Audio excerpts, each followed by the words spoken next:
We are at 1 o'clock. We will start at 1:15, 1:15. Get your last drink. Bring your snack if you have snack. Go have a quick cigarette. We will start at 1:15.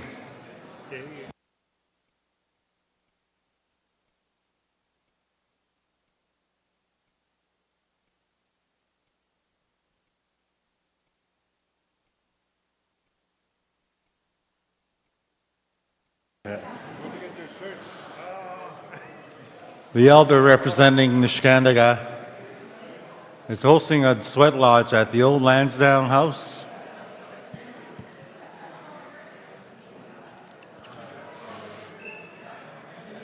At 6 o'clock, 7 o'clock.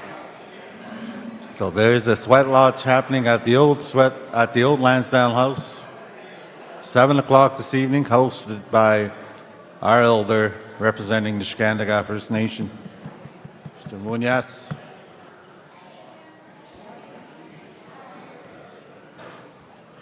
We will start at 1:15. The agenda is different this morning from this morning's. Tomorrow's continuation of the open discussions, community successes and concerns will continue tomorrow morning, right out through the day. Lunch, at least.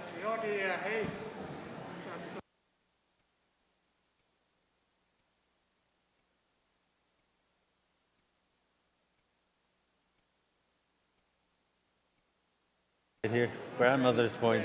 Yeah. The sturgeon supper this evening is at the Grandmother's Point. It's located just down the road from here, where the dock is. Na may uya matsunak whether there's Ukshkanon Point, Grandmother's Point, Kitnanan. There is? Huh? Kuku Niashing. Is a guy there.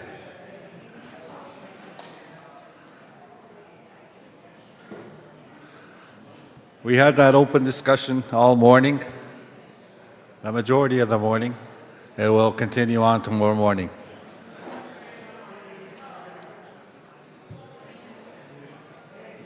Other than that, be kind to the washroom. Do not flush your Kleenex or paper towel. It's going to get hot again this afternoon.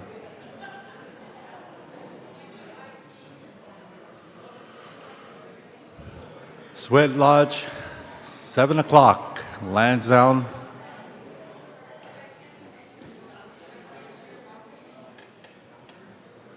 Sturgeon River Supper at the Grandmother's Point, Guguniashink, Wanagshik.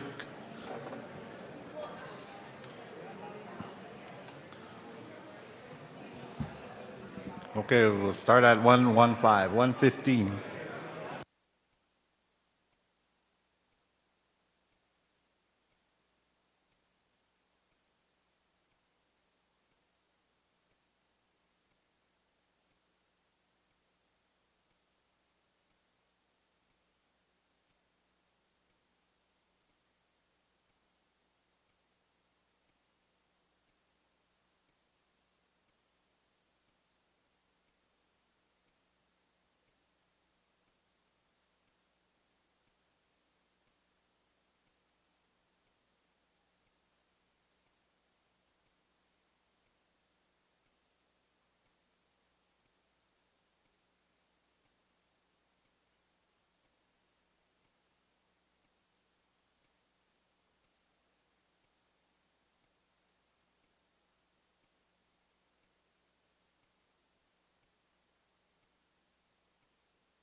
We should all be starting to get back into our seats, our tables. If any of the staff members want to go yell outside, tell them to come back in, and we'll get going shortly in a few minutes.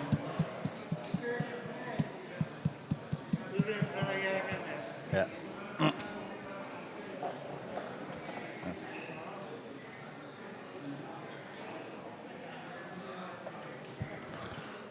There's a sweat lodge Everybody, my name is Chris at Harrington from Lansdowne Matawa House, 7 o'clock, hosted by here at the Elba AGM representing the 2024. Nishnawbe First Nation. Tony is doing a great job, I guess.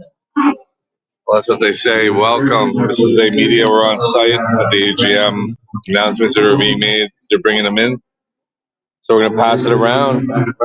Here, say hello to the street people. All right. Are they online?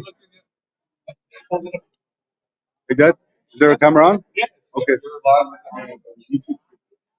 Okay, Bujo from Niskandaga.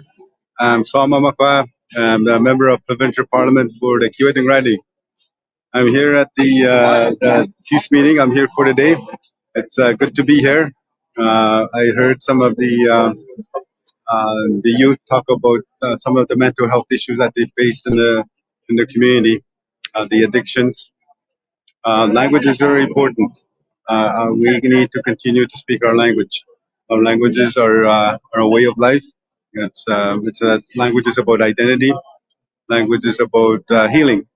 And I think all of us adults, whether it's our grandkids or whether it's our children, we need to support them in learning their language because once we bring our language back, and that's how our people will start standing as nations, rising as people. So these are just some quick words, and it's good to Matawa communities. It's good to see everyone. Miigwech.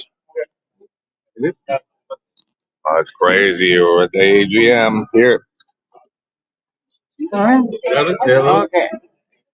Hi, Bozo, Lin, Pauline, Disneycast, Ego, Okumasanes,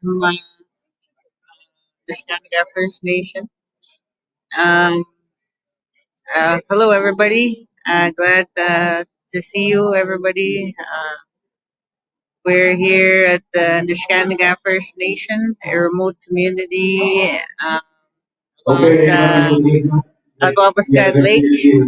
And thank you for tuning in to our 36th annual Matawa AGM. They're about to begin, and coming up is hearing from our uh, political delegates. All right, bye.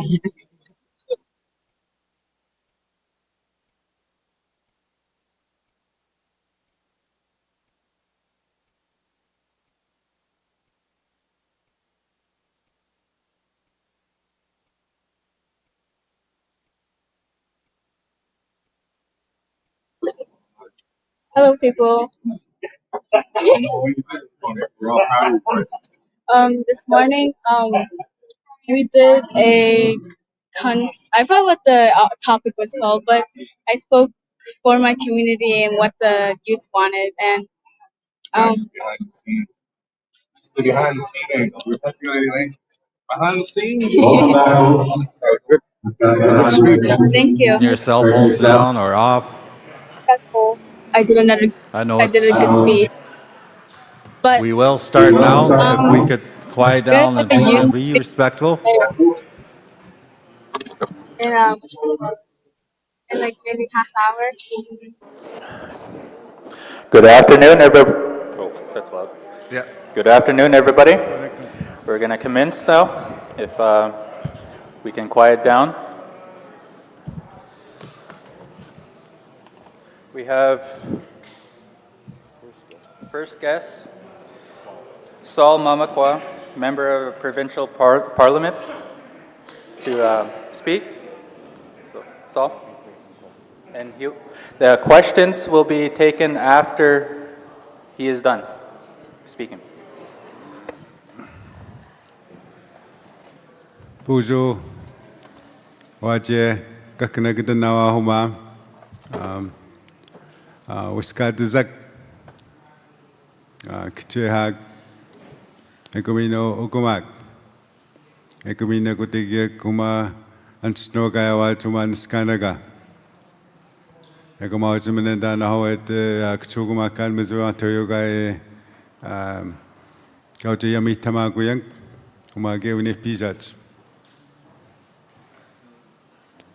I bring greetings to the youth, the children,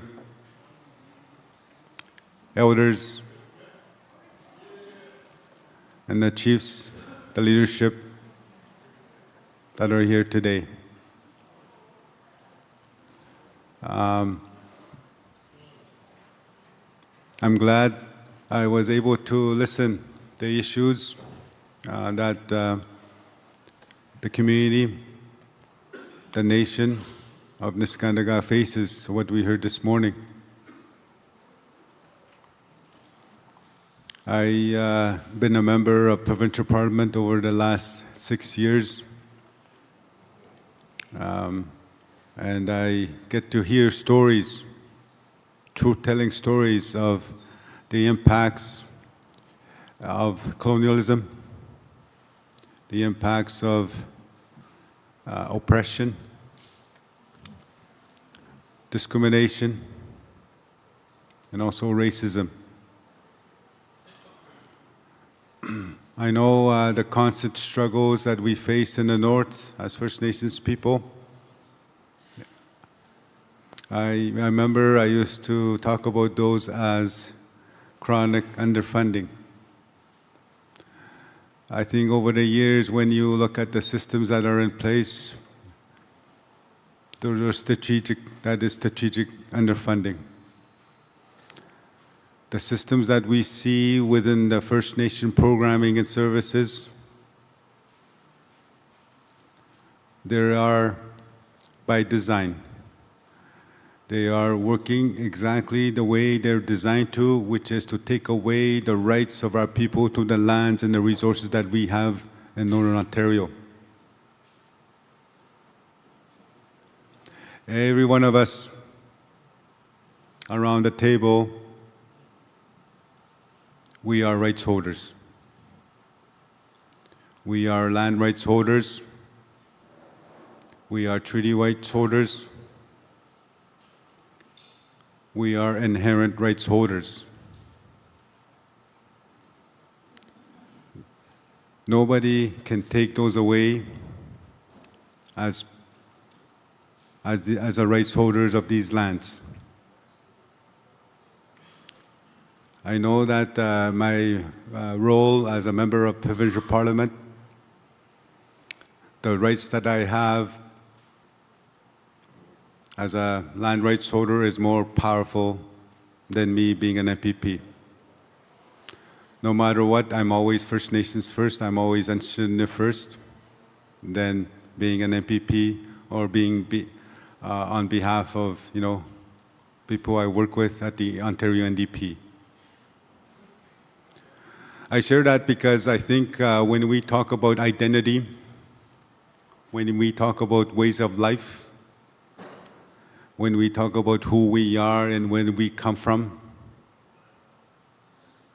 those are more critical than sometimes we forget.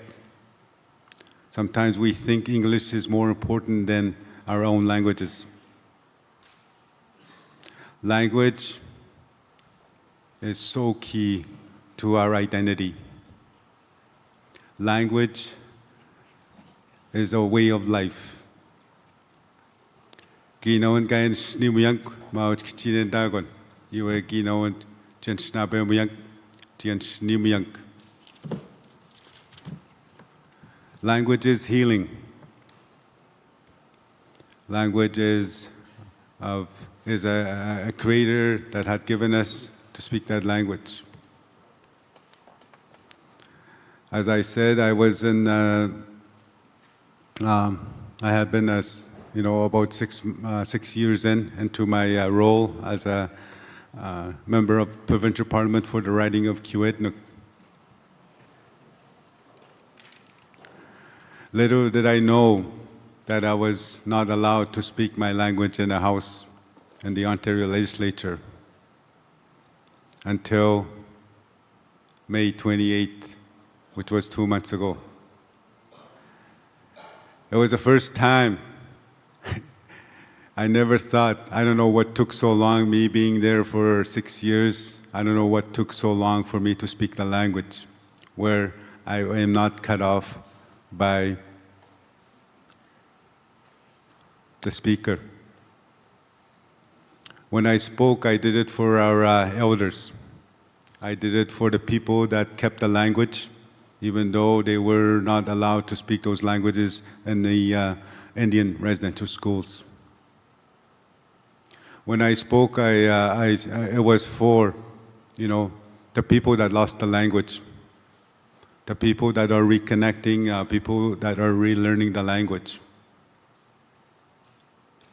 But also, it is for the young people, the youth, the children, the babies that are yet to be born, so they all learn the language. And all of us around the table that speak the language, it's upon us to support, to make sure that they speak the language.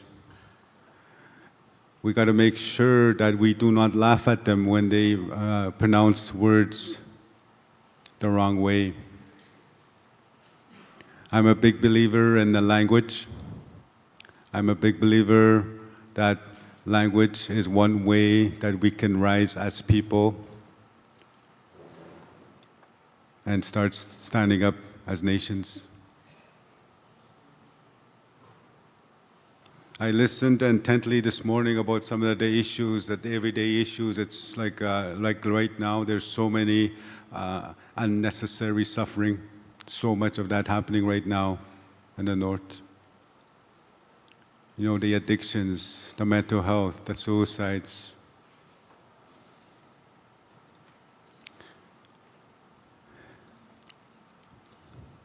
I mean, there's so many leaders that are losing their families. And all I can do is support them, but also bring the voice of how,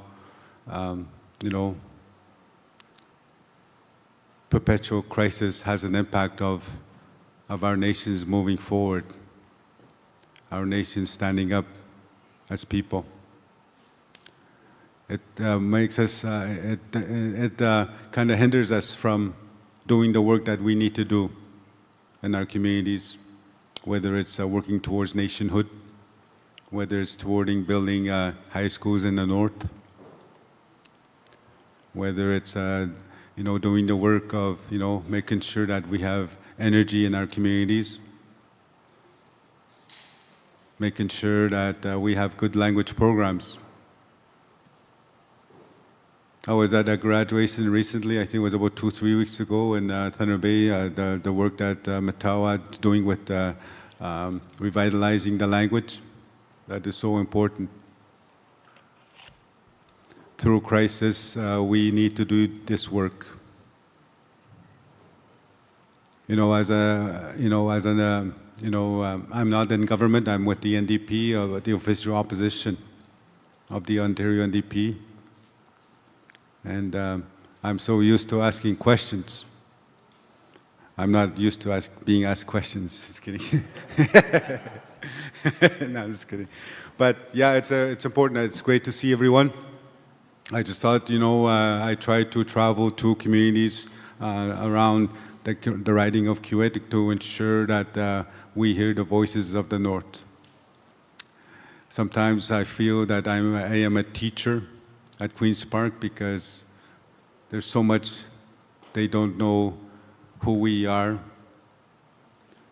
The governments that are in power, even my fellow colleagues, no matter which party you're at, they don't know what we're about. They don't know, how we do things up north. Flying in, I always remind people that we are so rich. Go away, no discipline. We are so rich in the resources. the trees, the lakes, the rivers, the creeks, and the animals, the fish that live in those waters. We are so rich. And that's where the healing is going back to the land, making sure our children, our grandchildren, start learning the language again. The issues that we face, the answers are in the community. The answers are in the nations themselves. But I think it's very clear. We then keep it doing. Working together is very important. Because when we do not work together, there's others from the outside that benefit because we do not work together. That's what nationhood is. I think nationhood is about, aligning our needs, aligning the commonalities of the work and the challenges that we have.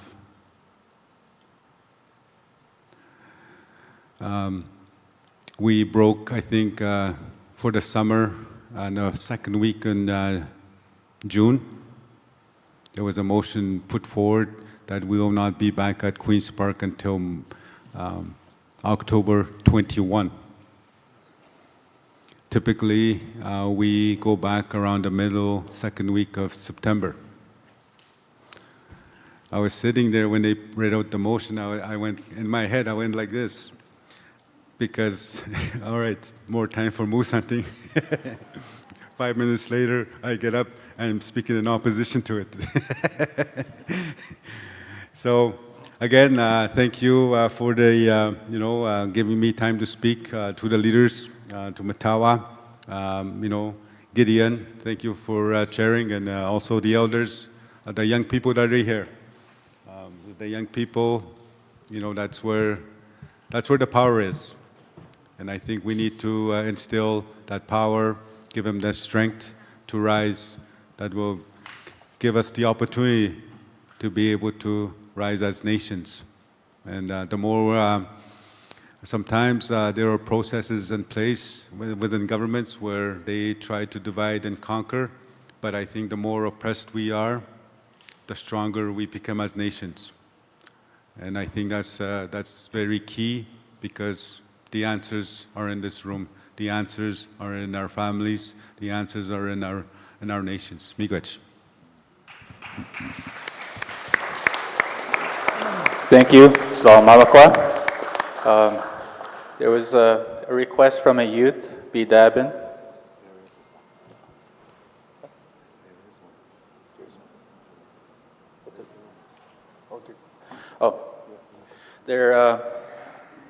Each youth representative to go to a classroom with to discuss what was earlier mentioned this morning from the youth, B. Dabin. So, if you're a representative of the youth, she'll be outside in the main hall. That's amazing. And Peter. And was there any questions for Saul Mamakwa in regard?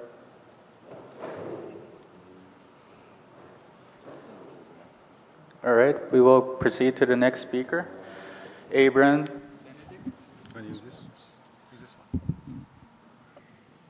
Okay. Sego, good afternoon. Bonjour. It's a great honor and privilege to be here. I want to say Yamagoa Miigwech to Chief Munez for the invite to the Matawa gathering this afternoon or today, and also as welcoming me to his community as you host your general meeting. My name is Abram Benedict. I'm newly elected in June to the position of Ontario Regional Chief. And I've met a number of you at the election, or some of your delegates, and also I just went around just a little bit before we spoke to introduce myself and to the leadership and other folks in the room. Prior to being elected the Ontario Regional Chief, I was a community chief in Akwesasne for 9 years. and I was a member of my council for 9 years. So I have 18 years of leadership experience, and have now assumed the position with your support and to be the Ontario Regional Chief. It's been a great honor to be selected your regional chief. I am from a Haudenosaunee Mohawk community in the south, and the one thing that was always told to me is that there was not going to ever be a Mohawk or a Haudenosaunee that was going to lead the region. And I'm honored and humbled to have been selected by you, the other chiefs, the Ogimas in our region, to support all of you as the Ontario Regional Chief. And I know that being in a community leadership position for as long as I have been, that your day-to-day responsibilities are great. And the challenges that you face in your communities are unique and difficult. But I know that there's a lot of opportunities. There's a lot of good things happening as well. There's a couple of the files that I want to just share that are a priority to me that I've heard over the last little while. And I don't want to dismiss any of the other challenges that are faced.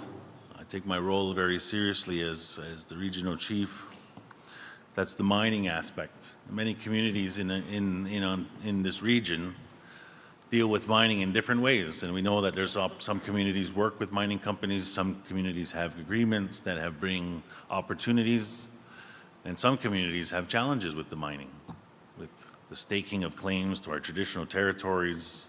It impedes the ability of our community expansion, but at the same time brings opportunities. And so it's sessions like this where I listen in, conversations and dialogue that gives me the ability to learn more about the mining aspect, so that when I go into meetings, whether it be in Ontario or at the federal government, I understand what those impacts are to your community. The other one is the rights, and this is around the rights assertion and around identity. And this, to a certain degree, boils down to the Métis. The Métis issue is a big issue in some parts of our region, more than others. And you work hard as community leaders, and we have some people that are riding on your coattails on our collective rights, and I don't believe that they have those rights. They don't have land. They haven't sacrificed as much as our people have. They haven't been colonized as much as our people have. Frankly, probably haven't been colonized at all, but are trying to take advantage of our collective rights. And so I want to continue to advocate and make sure that I'm supporting each and every one of you around that issue. The other one is additions to reserve. In various parts of our region, communities have grappled with that, and for the most part, it's been very difficult and not conducive to community expansion. It's not been conducive to community growth.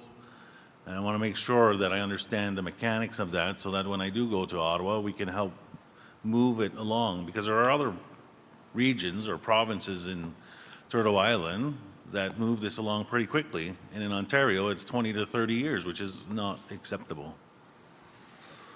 And the other one, a bit on the admin side, is the formulas. I want to make sure that the formulas that exist, that we continue to default on the Ontario First Nations Lottery Gaming OFNLP formula, that we're having those tough conversations. One of the things that was clear to me in my election was that the North is not being heard. The North wants to ensure that their perspectives are heard, and that our regional bodies, our bodies that support your communities, are doing the best that they can and understand that. And specifically in my case, the Chiefs of Ontario.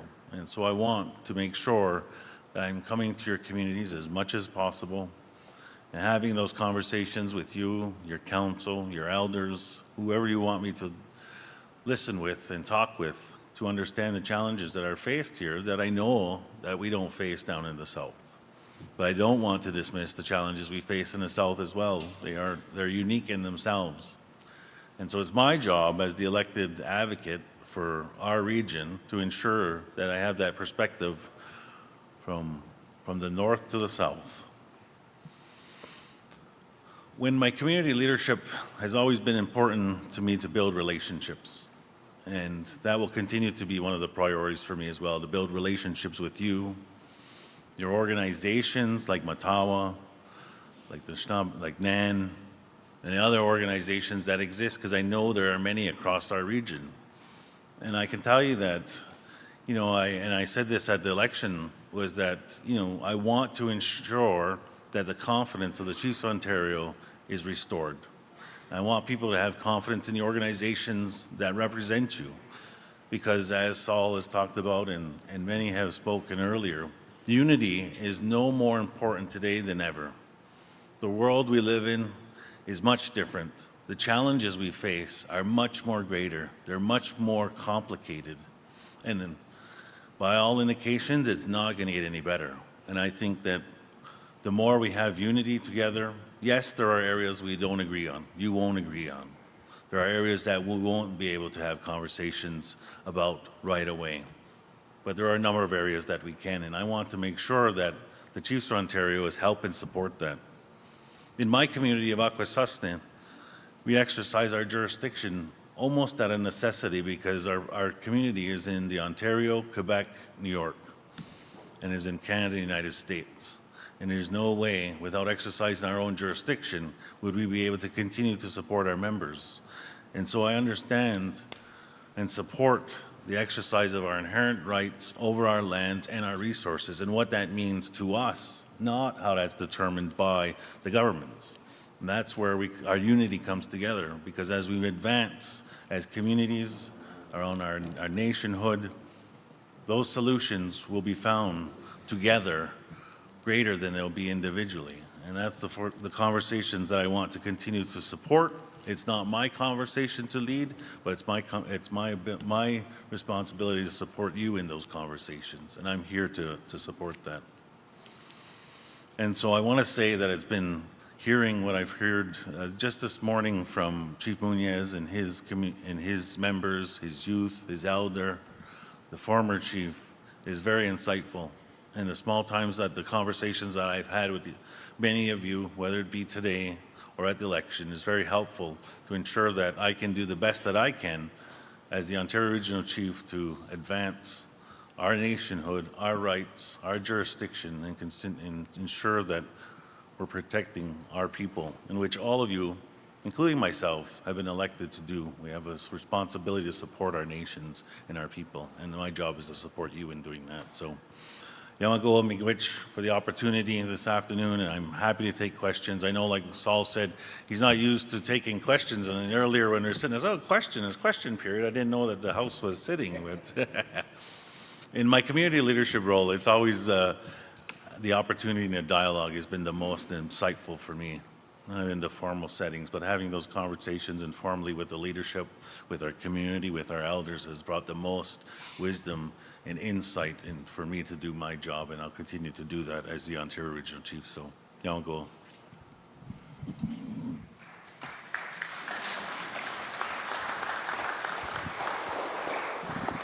Thank you.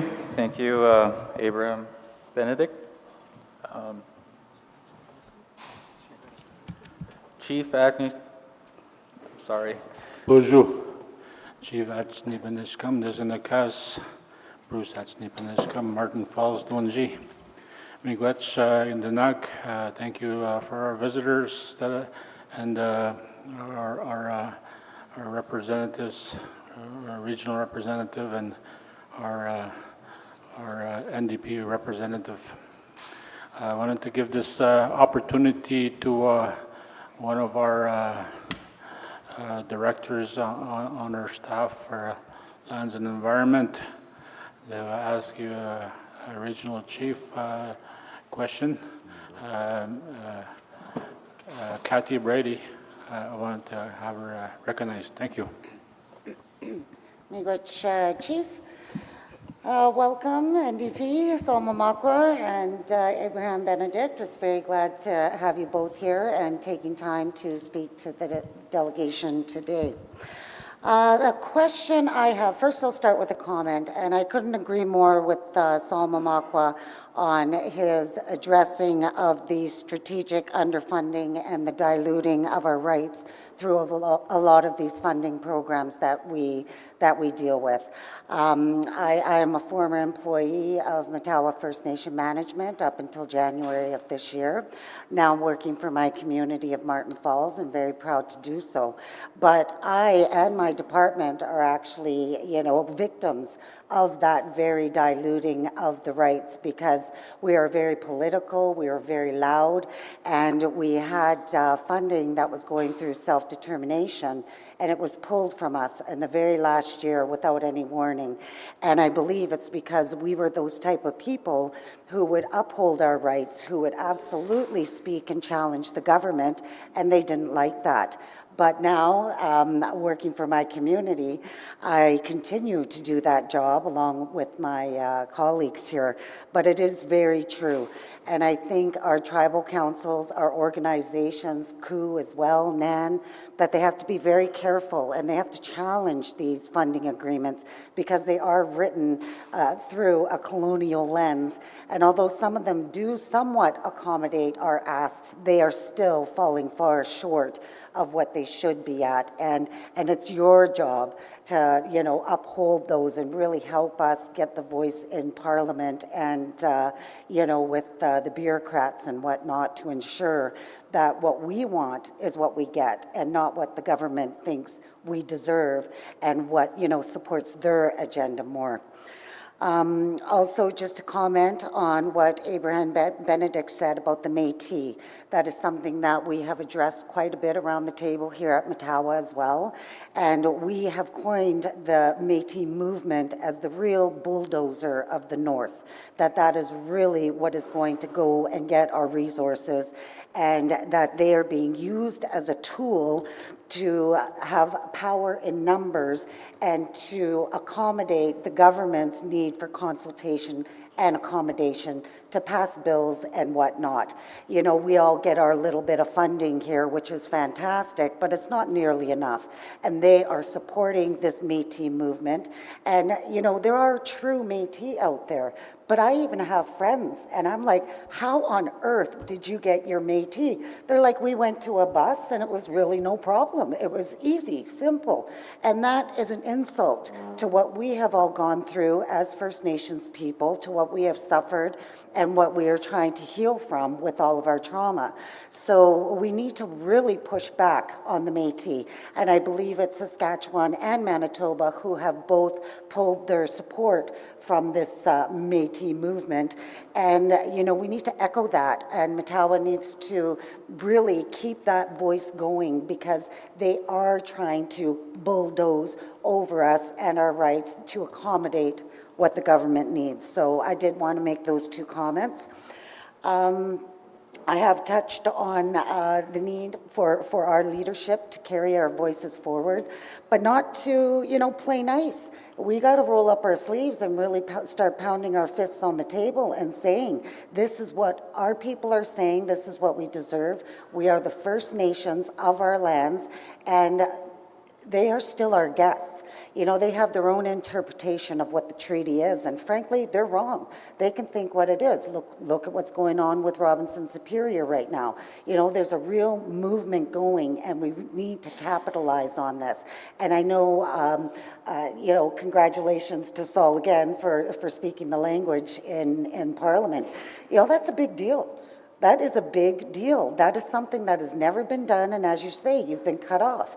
My mother, she is a residential school survivor, and we asked her, we said, well, how come you never taught us the language? And because it was literally beaten into her that the language was bad, that we weren't going to need the language, that it was going to be abolished. And she was colonized so well, that is why we weren't taught the language, because she thought it was going to be a waste of time.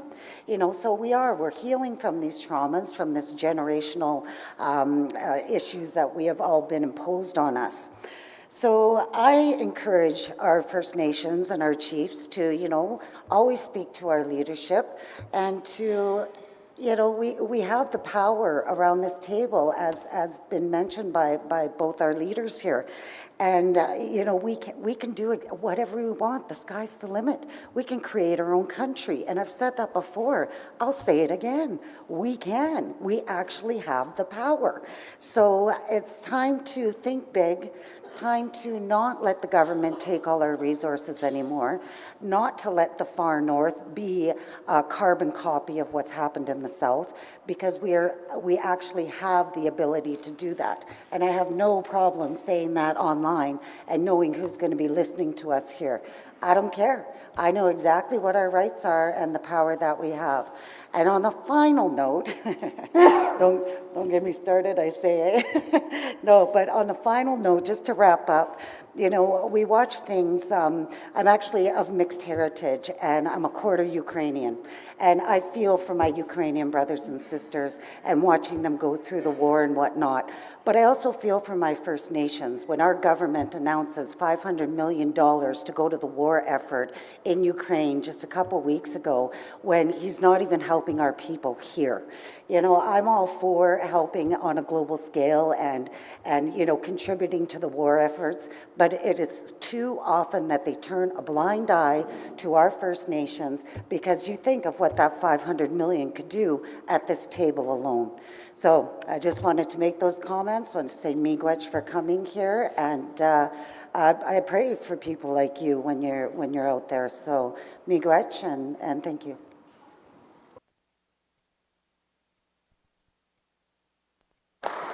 Thank you. Chief Sherry Taylor.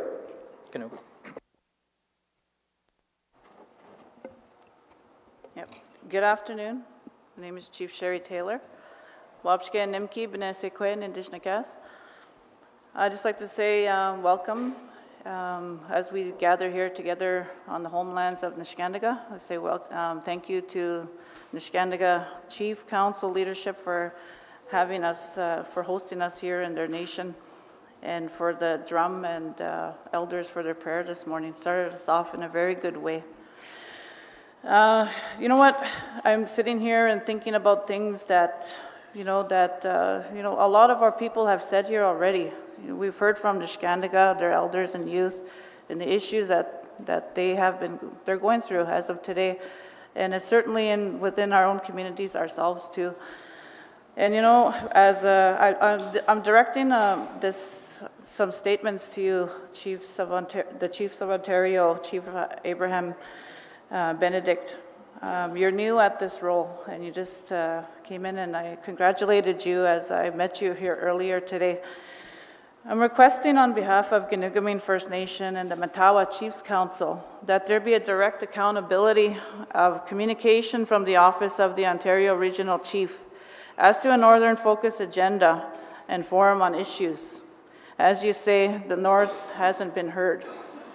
It is unacceptable for the focus of COO, political staff and administration, to be on Southern priorities only.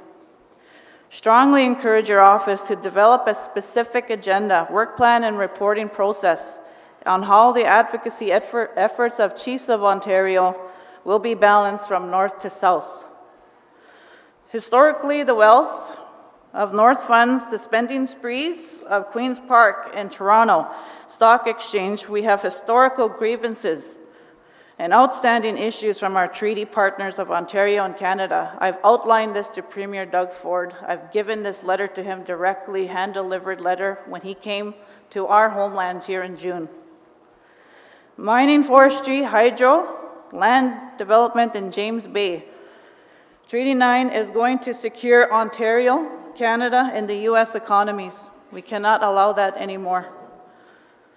Any meetings or informal discussions with the Ontario government regarding the development or access to our resources of our treaty area must include our leadership at those tables. The critical minerals and precious metals and gold, you see that they're extracting from our resources, our land.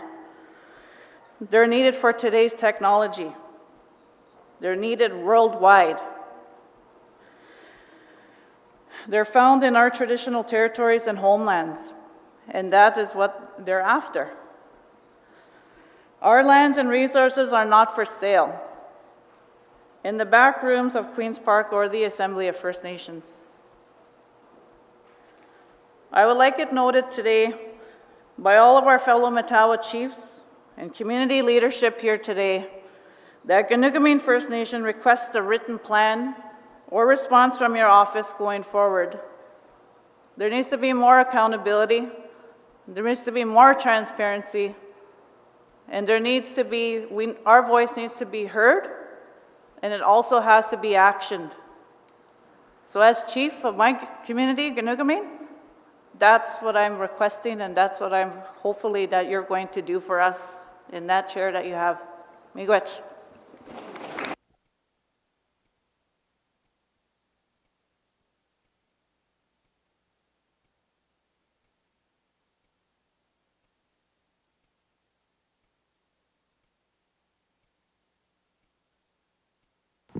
There we go.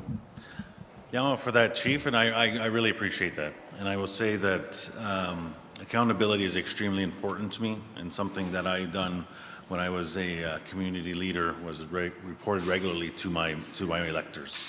And if you follow me on social media, you'll see that everything I do is very transparent. I do provide a written report, which I do plan on doing to our community leadership going forward. I do know that there is some real concerns about the ability of the Chiefs of Ontario to adequately represent all of the communities in this region. I do know that there is some concerns of whether or not the Chiefs of Ontario is, as you've articulated, is representing the North, and whether or not they're providing that support there. And you know, I can say that they can do better.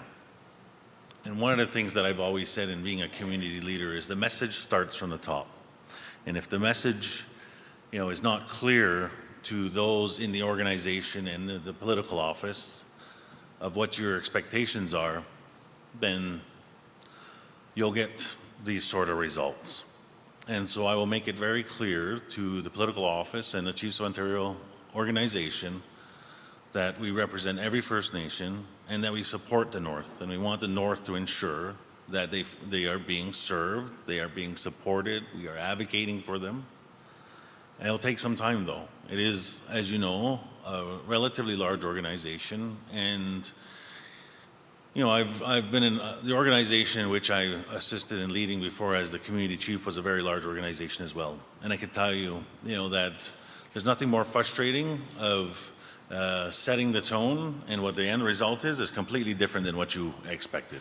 But it takes time, right? And I can commit to you that I will push hard and make sure that we're doing that. And we will develop, you know, action plans of how we're going to do that. We'll share that with all leadership, because again, as I've said earlier, this is no more critical time to ensure that we're together, and that ensures that the Chiefs of Ontario is supporting you and the work that you're doing in your nation, the work that Matawa is doing, and all of the other regional organizations. But I will say as well that the structures that exist, and I just want to say this as well, I may not entirely agree with the structures, but the structures that exist as well, they need to be tweaked as well to ensure that, you know, they are doing their fair share to support those regions as well. And because we do have a leadership council that has a certain role in supporting communities in different regions, and want to make sure that the structures are there to ensure they're being accountable as well, at least to much of my ability to do that. Because understanding that the people that sit at leadership councils have their own organizations and accountability structures. I can't change that part, but what I can do is change the ones in the Chiefs of Ontario, and I can lead by example and show that this is how we are working and this is how we are supporting all communities in this region, and I will do that. So thank you so much for that, and definitely want to continue to dialogue and follow up with you and all of the members here on exactly what you have said, because what you have said I've heard very loud and clear at this table, at other tables, and I want to change that. So, Yamo. Thank you, Sherry Taylor, Chief of Ganugaming. Are there any other questions for the two? Oh, Chris? Chief Chris Muniz. Bonjour. Well, for the past several years, Nishkanaga has been under a threat from the Ford government. We haven't given our free, prior, and informed consent to the mining activities or exploration activities on the Ring of Fire. And we have asked or demanded to meet with the Doug Ford government. And it has become, it's unanswered, ignored.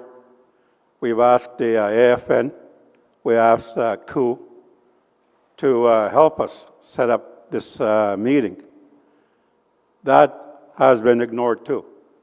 It has been ignored. And the Ring of Fire is no longer a crescent shape, as they called it. It's a big blob on our traditional territory, on our homelands. We acknowledge it's a shared homelands and between ourselves and other communities, specifically Webequie and Martin Falls. But I want to stick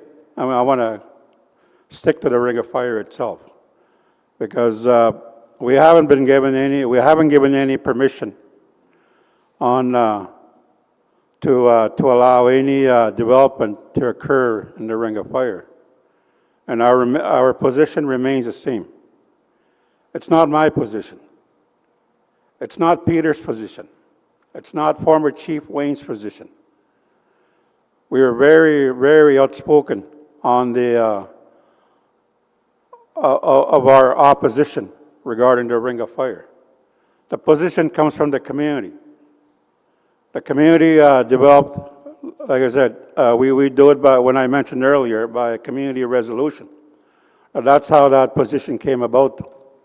And because there hasn't been any consultation or nor accommodation to the community, we haven't given our free, prior, and informed consent on any activities there. And they continue to ignore us.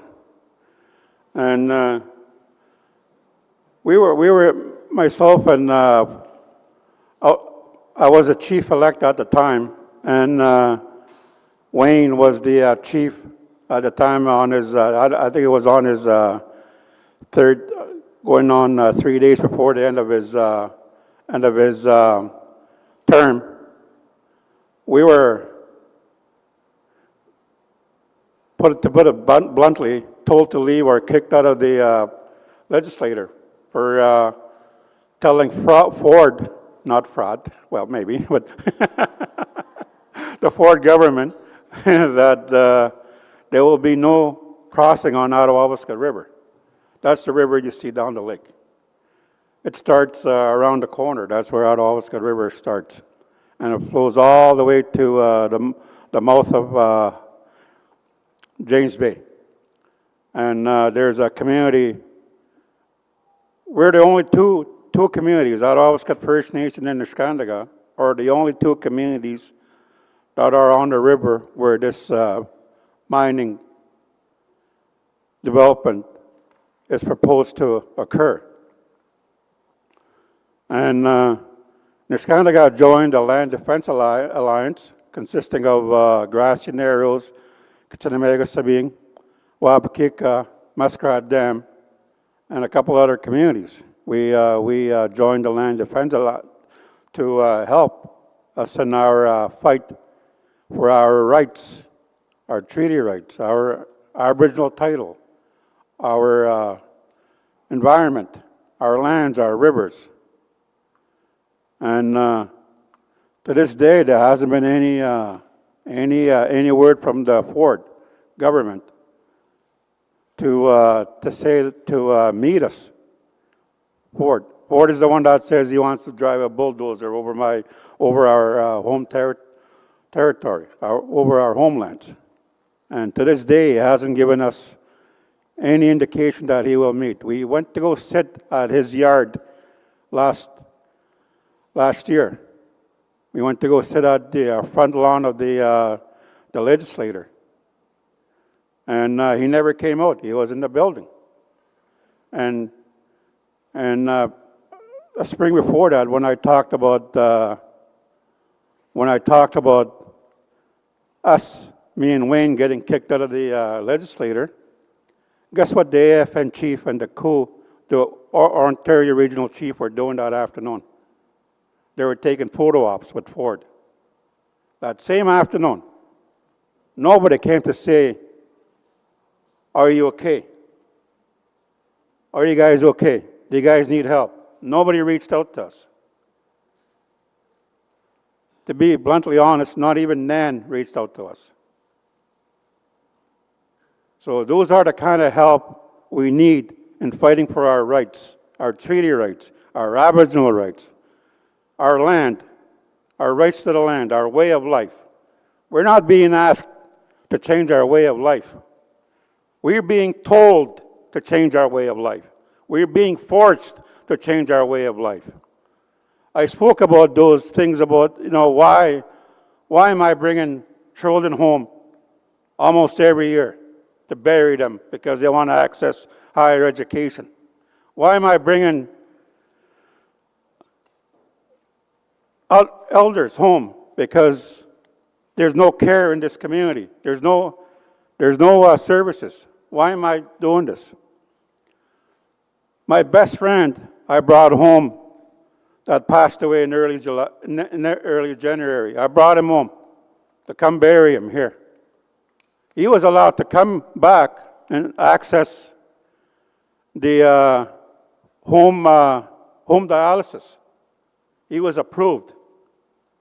Peter's wife, sitting right beside me, is approved the same thing, to come home and do home dialysis. But once the doctors know that there's a long-term boil water advisory, they can't come home because you need good water to have those services in the community. We need to get out of the 30-year boil water advisory. And I mentioned those things. I know I wasn't at the election when at Six Nations, but now that you're the ORC, I want to ask you, what are you going to do to help Niskandaga? Migach.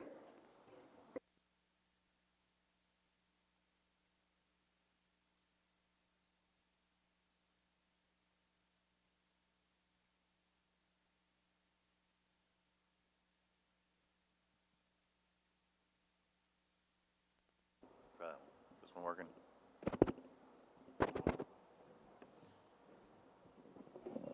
Hello.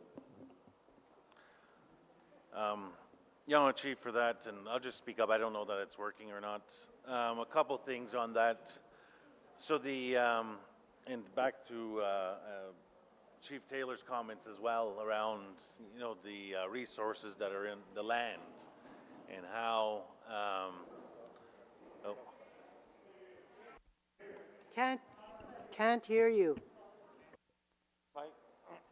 Is this working yet? No. Did we get the cordless?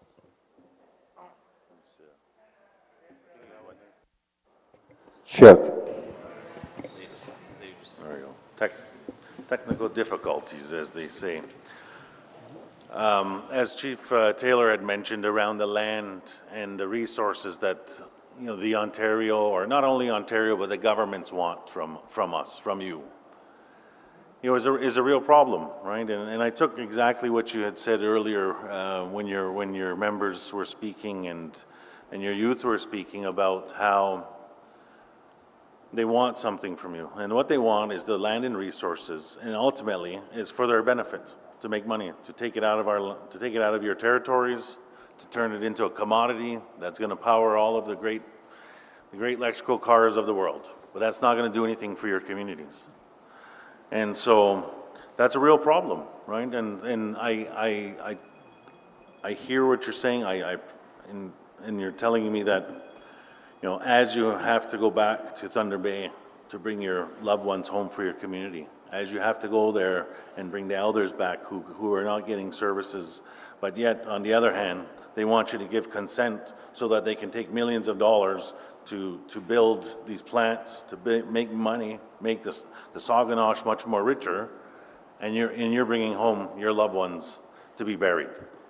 It's not equal. It's not equal at all. And so we'll continue to push on the government. We'll continue, but I can tell you that my approach is not just with the one person. While it may be in the government, Ford is probably one of the bigger decision makers. There's lots of people around him that help shape those decisions. There's other ministers, there's policy advisors. And so my role as the regional chief is to ensure that we're bringing those your positions to all of those people as well, so that when they do have your opposition, when they do have your letters, when they do have your land defenders on Queen's Park, they'll better be informed as to why and what the request is and what the ask is. Your ask is not unreasonable. You're not asking for anything more than them to respect your jurisdiction on your lands and your territory and your resources, and I will continue to support that. You know, on the point of the water, the boil water advisory here in your community for almost 30 years, it's unacceptable. It's unacceptable, and our regional office needs to continue to advocate and open those doors for you. We will pressure the Ford government for a response and for them to come to the table and to sit with you and the Matawa leadership and listen and support them on finding solutions. I don't like hearing that, a request was made by any community and, the leadership is sitting across from the table, the next day and it's not mentioned, right? Well, we're gonna do better on these issues, and I'm here to listen. I hear what all of you are sharing with me, and it's very insightful, and it helps me to be able to maneuver, lobby, advocate, open those doors and get the responses that you're asking for so that you can respond to your community leadership, so that you can continue to uphold the positions of your community, like you don't want the resource extraction in your territories. So, Chief, I appreciate that.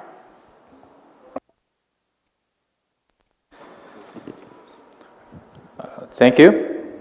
Thank you, Chief Munez, for your question. And I believe Chief Sonny Ganyan from Airland First Nation, and then we'll follow along with Bruce from Martin Falls, Chief, and then follow up with Solomon Adlokan of Iabantang First Nation. Yeah, good morning all. So I acknowledge the prayers this morning by our elders and the drum, and acknowledge the leadership in this Kandaga, all the work they did to accommodate us. It's a job well done, except for the fishing last night. So they took me to a place where there's no fish, so they're getting pretty smart because they don't want they want to conserve their fish. Again, it's sometimes you have to play devil's advocate at times to get your point across, to listen to the people. I was listening this morning to the community members, what they were saying, what the chiefs are being asked. And then it abruptly stopped because of dignitaries coming to speak or say their piece. I would have loved to hear more on what the community wanted to say, to direct the chiefs as to what our job is. Chiefs of Ontario has done nothing for Airland First Nation, absolutely nothing. They haven't built a house. They haven't, helped with my addiction problems. And that's the same with Nan. And then you go down the ladder to Matawa, our own tribal council. It's a corporation that runs on the backs of the miseries of our First Nations, our suicides, our addiction problems, the lack of. And then it becomes the point where there's resolutions made that they go, what their job is to advocate on behalf of the communities. But it doesn't, it's not like the way it should have been. It stays, government says, yeah, okay, we'll give you this. And then your filtration system starts to run down, where you're looking at AFN, Chiefs of Ontario, Indian Affairs, first of all. They take their cut as to what's given to us. It goes to AFN. Well, they take their cut. Chiefs of Ontario, same thing. NAN, same thing. And then it hits Matawa. And the very people that are asking for the assistance and the help are getting table scraps. You know, I was really, really keen on listening to the people, what they're saying, their cries for help. I was gone 8 years, and I'm hearing the same song and dance today, what I heard 8 years ago. Because things that are being said are lost in the shuffle. It turns into monetary things for our corporations to thrive on. You know, we at Matawa had asked for a review of our organization. And, you know, it really worries me to see our financials yesterday, of which we didn't even complete, to see where the dividends are from what we are supposed to get as members of a corporation. To date, no, I don't see it. I see services being administered, which I applaud. But it's just that, you know, it's beginning to be a corporation that's not assisting. And that goes the same with, you know, when you go up from our tribal council to NAN, Chiefs of Ontario, right up to AFN. They're just corporations, you know, running on the backs and the miseries of our people. You've heard what the people have said today. And what is the answer? What is the solutions? I've always said, you know, the problems are in the communities, and the solutions are there. It's just that we need to put our heads together to say, hey, let's get this thing going. And right now, you know, I was just going to, you know, put in my 2 cents on what the membership has said about, you know, what goes on in this Canada, what goes on in Ireland, what goes on in all the communities. Because nothing comes back to the communities on the entities that we have. It's time that we need to change to make things work from ground up. You go to any membership here, Ireland, ask them what the Matawa is all about. They're not going to give you an answer because they don't know. It's just like, you know, forming a company to run a company. And the receiving end is not the membership in the communities. You know, we need houses. We need everything. What was mentioned by Chief Munoz. I'm being asked, you know, from my members in Thunder Bay that had to leave the community because of lack of housing and health issues. They want to come home. But the ones that are in Thunder Bay are on medical, like dialysis, they're telling me, I don't want to die in Thunder Bay because that is what usually happens when you're on dialysis. And they're asking me to you know, negotiate this with the resources that are being extracted from my backyard and front yard. Right now we're, you know, Chief Taylor in Ireland is after the pipelines. This is to litigate. We shouldn't be litigating. That is what we signed the treaties for, to make sure that we get our fair share of what is out there. I got CN running in my front yard. My backyard, I got forestry companies that are just reaping millions of dollars. When is it that are we going to wake up and say, hey, enough is enough? We got to try and say, hey, turn this thing around. Just the recent Supreme Court cases, I think that's compensation. Yeah, I'm all for it. But looking forward, what is it that we want? Yeah, I want a school, I want a high school, I want my roads paved, I want this and daycare, everything that's under the sun. This is what I want to live the life of my southern neighbors have for granted. Things only we wish for, we don't even get. So that is why I wanted to hear these people out, because that's why I'm here. To hear the people, what they're about, what they want to see. I just want to tell, I think there's NAN people that will be campaigning here tomorrow. Please don't use the issues that were addressed this morning. It touched my heart to hear and see this youth cry. What is it going to take? I mean, what is it going to take to listen and to put words into action as to how we want to do things? Running a corporation, it's easy to do. But we need to run our people because they're the one we represent. And one last thing. We did a resolution back last year to look at our trap plans. I think Chief Taylor and I moved that. And we look at, getting back what is ours. And then we said we wanted a moratorium on the mining claims. I can't even step out of my house not knowing whose land I'm stepping on.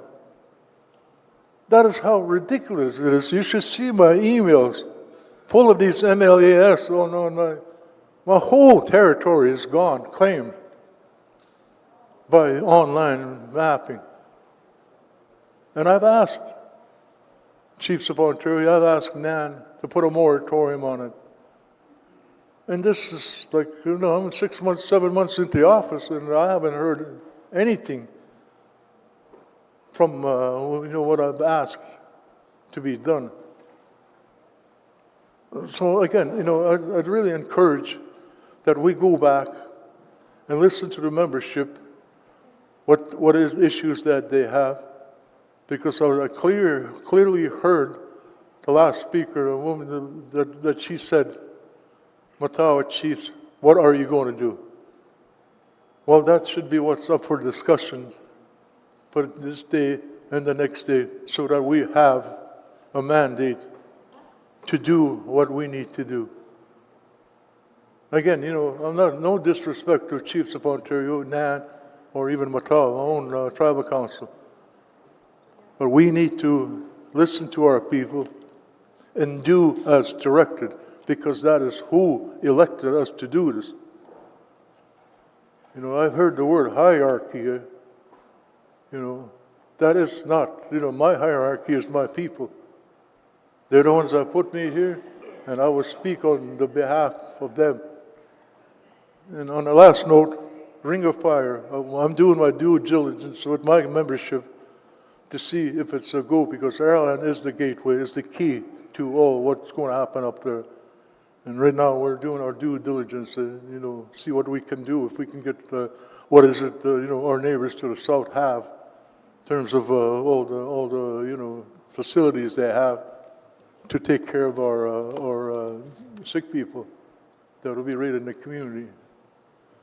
So with that, I thank the community again for allowing us into your community. But I really, really would like to see the direction that was given. But let's not put it,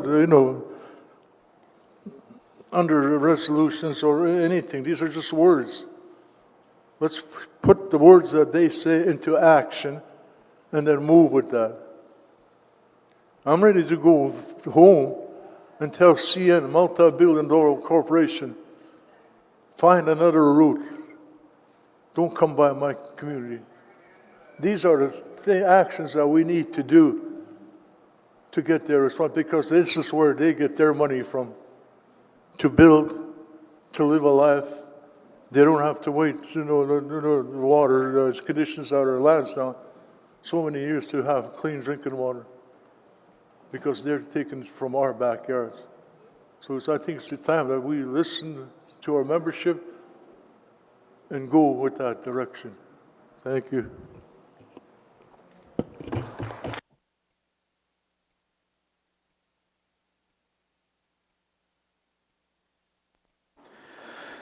Thank you. Chief Bruce Acne-Piniscum from Martin Falls. Alchinibaneshkam. Bonjour. Miigwech. Thank you, respected guests, chiefs, chiefs and councils. I have just a little presentation. I'm going to try to make it as brief as possible. What I'm going to say? Martin Falls is on a path to self-determination, but currently we are a band or a First Nation right now. Meanwhile, we should be a nation under our peoples, the Anishinaabeg, Anishinaabeg, our Muskegok. We are operating our First Nations under the Indian Act. Every decision we make is under the guidelines or legislation of Canada or Ontario, as we call it, the Crown. Our laws are not supported or recognized. We are here today as a collective of bands or First Nations under the auspices of the government-created entity known as the Tribal Council, formed by Indian Affairs. Tribal councils were created for First Nations, for government to administer or manage the affairs of bands. Matawa Tribal Council was created under the Indian Act administration under the Nakina North area bands. Firstly, Matawa then was created to support and bring administration and technical support and administration of monies to our bands. Today, our populations have grown expeditiously. Our populations far outgrowing the resources given to the First Nations. We, through the Indian Act and by treaty, were assigned lands called reserves. We as Anishinaabeg had no input into that decision to be placed and to dwell and grow on reserves. But our people were concerned at that statement by the treaty commissioners. One of those concerns they questioned it, one was to preserve our livelihood and living on the land forever. Our grandfathers and grandmothers wanted to preserve our way of life and our rights to the lands.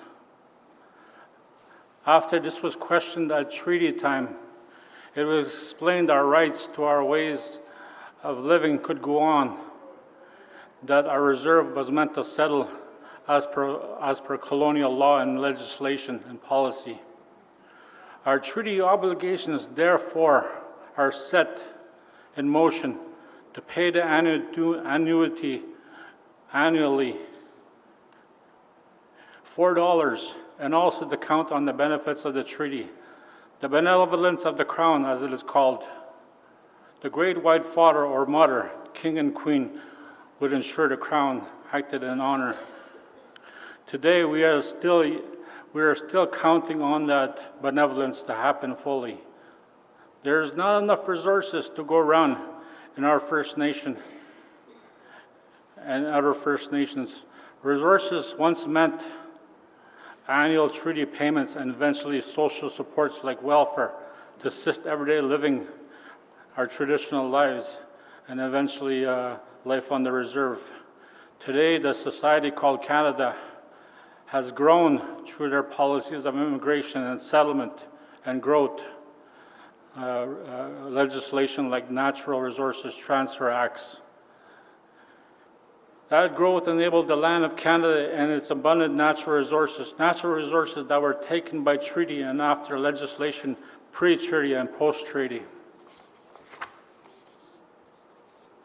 Today, that natural resources push is still on, using the same legislation, laws, and policies, but our lives have changed with First Nations on reserve. Our people have moved from them in order to survive, much like they were promised during treaty time, that mobility. Our people demand more, our youth demand and deserve a better future. Getting back to our treaty and the Indian Act and its reserve system, there has been a history of the Crown not acting honorably. This is attested today by the recent Supreme Court decisions on the challenges and recent wins by the Robinson, Huron, and Superior Treaty bands. We need to continue to challenge and assert our rights on treaty obligations and promises as understood by our peoples. We need to continue to assert our inherent rights that Creator has given to our peoples. For the Crown and its colonial governments to act with honor, they must recognize our bands, First Nations, as part of greater nations. First Nation bands must recognize their obligations to our own peoples or the greater nations, Anishinaabe, Anishinaabeg, or Mushkegowuk. We must align our path as peoples. We must align our own laws to be in line with one another. No matter if you are in a corporate setting representing our peoples, you must act for the treaty rights holders. With assertion of our rights, both with treaty, inherent, and natural laws, we will recognize the path forward together. But this can only happen if we work together as communities, as First Nations, as nations all supporting each other. We can no longer afford to work in silos, but together. Together we can resolve our issues, achieve true reconciliation with the Crown and its governments. We together will grow as a peoples, nations, under our own laws that are recognized by the colonial settler governments, and that we will continue to assert our inherent and treaty rights. Should we continue to act on this path of unity, we can resolve some of our shortfalls in the community. We can acknowledge and find ways to truly count our own state of well-being. Today, we know the government is not acting honorably, as we don't have enough housing, infrastructure growth like lot development, water and sewer expansion, sports facilities, fire suppression infrastructure, social infrastructure like daycare, addictions facilities, and so forth. Martin Falls, as a band, First Nation, will continue to work at Matawa and Nan First Nations and seek reconciliation with the Crown governments. Today, Martin Falls, as a treaty rights holder, continues to engage governments on reconciliation on those rights and promises. We continue to assert our right to a better way of life, a better quality of life that is on par with Canadians who enjoy those privileges. Martin Falls has made strides with services and infrastructure, the start of a promise of large infrastructure like roads, fiber optic, and transmission line opportunities. We continue to press for the honor of the Crown to live up to the promises they made at treaty. Our peoples are not privileged, as attested by the large homeless populations, both in our community and off reserve, and the lack of services in the community. Our members and young face homelessness, addictions, and the lack of opportunities to achieve successful lives for themselves and their children. On the assertion of our rights as a First Nation, we have continued to make steps in the right direction, although that direction needs support on the greater issues of land rights and jurisdiction. That direction needs the blessing and support and collaboration of our neighboring First Nations. The Ring of Fire, or Wawa Gatching, as we call it, is our ancestral homeland. I, like many of our people from Martin Falls, are born near there.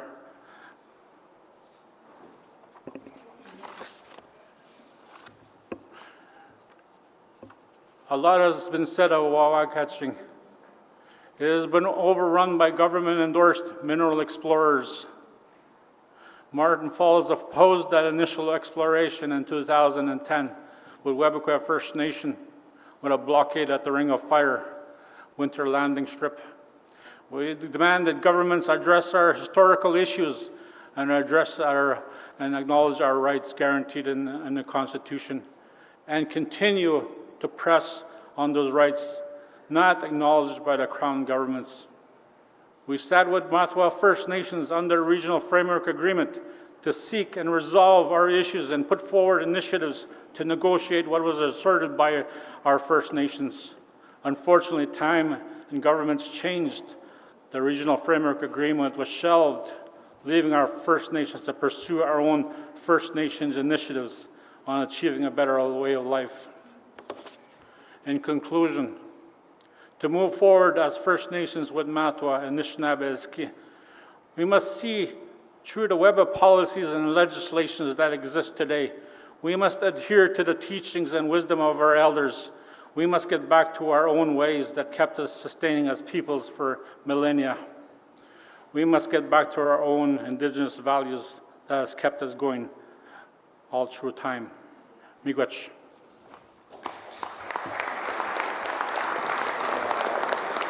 Thank you, Chief Ashton. Sorry. Is there any comments from Chief Benedict or Mr. Mamakwa? No, just anything you want to add? So just really quickly on that. So to both of your chiefs, I appreciate all the assertions that you have made on that, and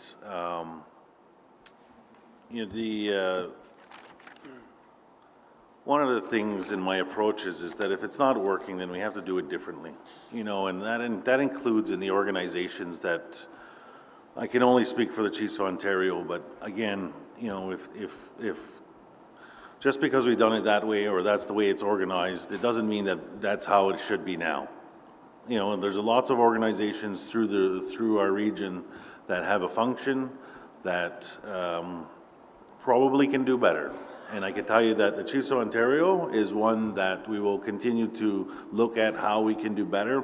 I am not afraid of having difficult conversations, but I want to be clear that you as community leadership have a role as well in different areas with different organizations, because I am not a member of those organizations. I am a member of the Chiefs of Ontario, and I have a role there, and that's the role that I will play to continue to modernize and evolutionize and to support the nations.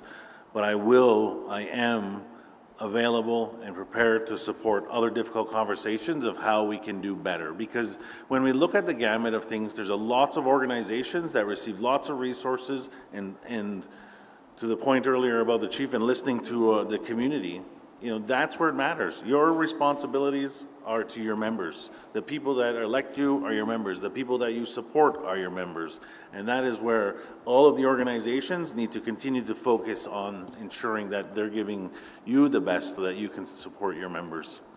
The mineral extraction, the exploitation of that is definitely all of your perspectives is very helpful, because and Saul as well has a role in this, because the mineral extraction, the Ring of Fire, the development is all with the provincial, but we as advocates will continue to advance your positions on that, and it's very helpful for me to hear your perspectives on that.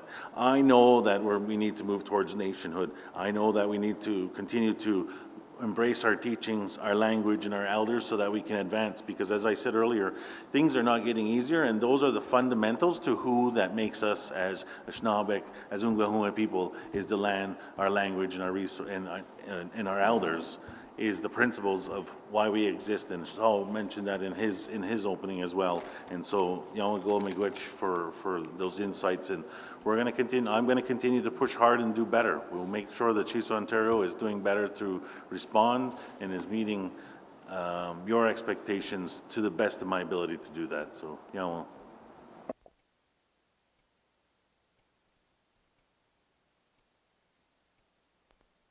right. Thank you.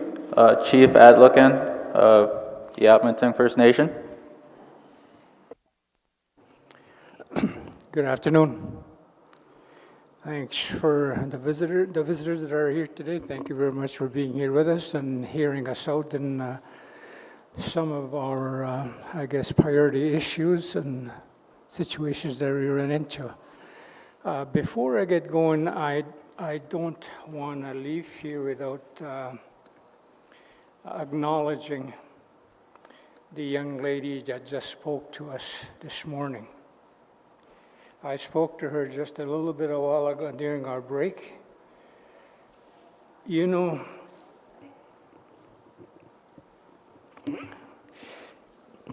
a person that young to express herself deep down and honestly in exactly how she feels about the situations we are going through in each First Nations and how much they hurt and how much they want us to listen to them as young people.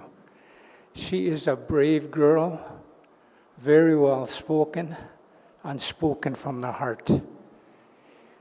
And those of us that are sitting around this table should not let that slip by our hands and our minds. The reason I say that, and quite honestly, she just planted a seed in our minds as adults, as leaders, as directors, as human beings that are adults here. If we do that, and if we let that slip while it's fresh in our minds and, to do something about our young people, we have just destroyed another generation of people, young people. I encourage you, each and every one of you, we've talked about it just briefly in my council that are here, and our elder, that we need to do that and listen to our young people. We've already listened to and know what we went through as adults. Have we done anything about it? No. Young people are coming out and crying out to us. We need your help. We want you to pay attention to us. They're so young. And she bravely described how she felt about the days that she have lost her friends, her family members, and had to carry that suppressed in her feelings for a long, long time until today she spoke to us, seeking for help. Now, what are we doing in the past so many years to our young people? Absolutely, maybe not, but not very much. We have not sat down with them. We have not paid attention with them. We have done our own thing in our home fronts as parents, grandparents. We are at fault of a lot of things, people. Every single one of us has caused that problem. I have, and I have said that to my community. I am part of the problem, what's going on here. My community. Now, how do we correct that? I think the first thing we have to do is go back to our young people, various ages. She's 13 years old. Do we listen to people that are 16, 17, and 18 that are now going right into what's available to them to numb their brains and their feelings? Are we doing that, people? We say we do. We've got lots of money that's given to us. Has it made a difference? I say not very much if that child's going to talk like that to us. Think about it. We should have them here talking to us. Give them an hour, 2 hours. This is what we're going through. What have you done about it? You know, here we are bickering about little things, bickering about monies, bickering about some of our priority issues in terms of, I got issues with energy with the community and all that. But we should not forget the very people that are going to live through our mistakes maybe, and some of the things that we have not done to help them out grow to be good adults. Okay, I wanted to say that, and I want to thank her so much for me as chief to hear that a young person tell me that. She's telling us that. She needs help. She needs something different. How are we ever going to advance if we don't listen to them? That's one thing I want to make sure I say. I leave tomorrow morning, I think it's 10:30, we got another appointment. And now, I want to talk with the leadership that are here from Co, Nan, and Matawa, perhaps. You know, Abraham Benedict, I want to ask you something. You've said to us that the North has been forgotten, has not been heard. Now I'm asking you, bring that office or part of that office to Thunder Bay. Sometimes you have a lot more quicker access to the province, the officials there, and as well as Canada. Bring them here into Thunder Bay office. They should be coming to sit with us here at each assembly that we have. Same thing goes for Nan. Nan, what have you done for us? Have you reached out to us? My community, I want to tell you, we've had a lot of trouble in all the problems in our community. We had some infrastructure that burned. I think the Grand Chief reached out to me 2 times. And I think Anna Betty too, she came, I don't know if she came by, it might have been another function. No. And the other Deputy Grand Chiefs, I don't know if I saw them in Fort Hope, you know, and they're just there. We need your help to advocate for us. That is your job. Your job is not to build an empire in Thunder Bay and distribute programs. Your job is to advocate and advise and bring people in that will assist us in the things that we're having problems with. That is your job. Same goes for Matawa. You know, that is why Matawa was first developed, and I was the chief. I'm going to say that again when it first came. An advisory group, technicians, you know, those kind of people to come in and help us out. What do we have? All the new programs that came in, very little help we got. Now, what's wrong here? You have forgotten our people. I'm speaking for Fort Hope. So that needs to change, or else dismantle everything and start all over. You know, and that's how I see it. We got situations in Matawa office that has been ignored for a long time. 3 times I had to try to put a resolution forward in Matawa to do an internal review. And finally, at our retreat, that was approved and signed by all chiefs. And to this day, we haven't had it. We gave ourselves 1 year to put it at the table here for review today, and it hasn't happened. Where is it being held up? The chiefs have made that direction. You are directed to do that. Do it. I know some of you don't like me for saying that, but that's the reality of the situation. I am very upset about that. If you can't do it, submit your resignation. Let somebody else do that can carry it out. Chiefs, Matawa, we got a lot of other issues we need to deal with together. And one of the things I want to make sure that my community, as well as other chiefs in remote communities, look after is lead the energy projects that are coming up. That is our territory.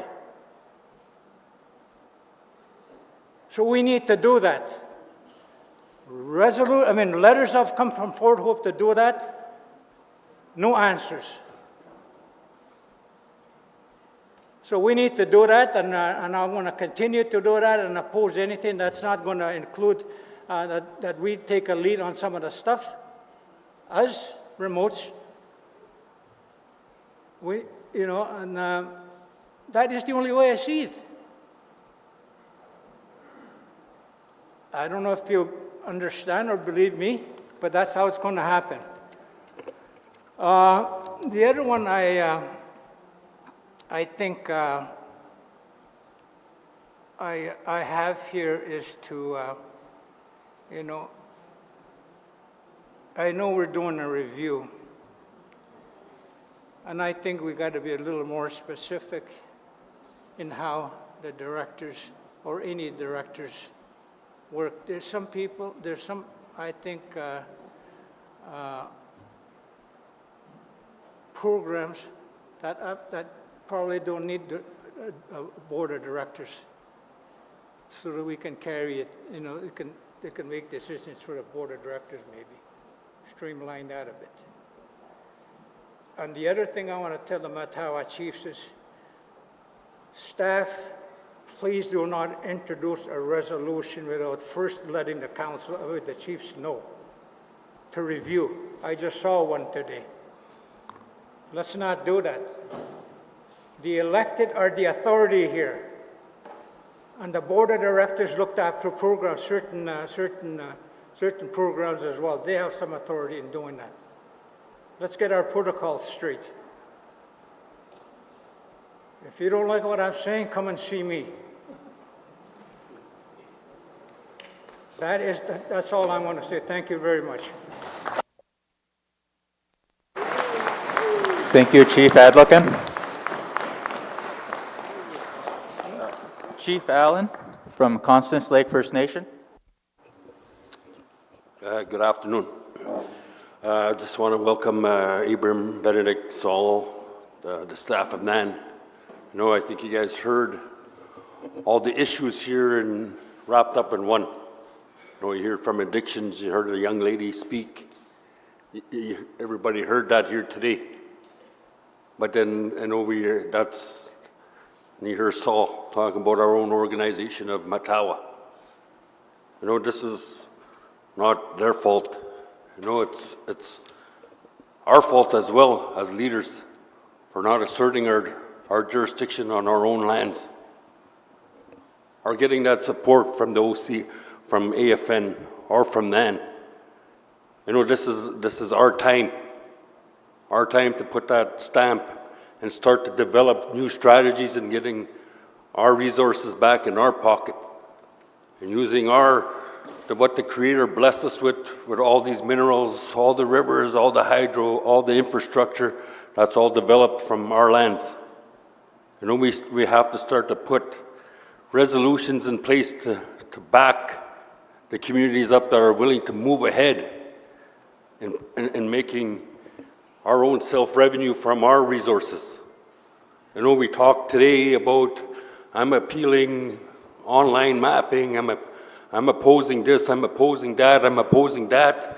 We've been saying that for the last 100 years. Where has that gotten us? Where's our bank accounts today?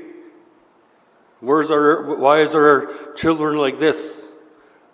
Why is our elders away from home?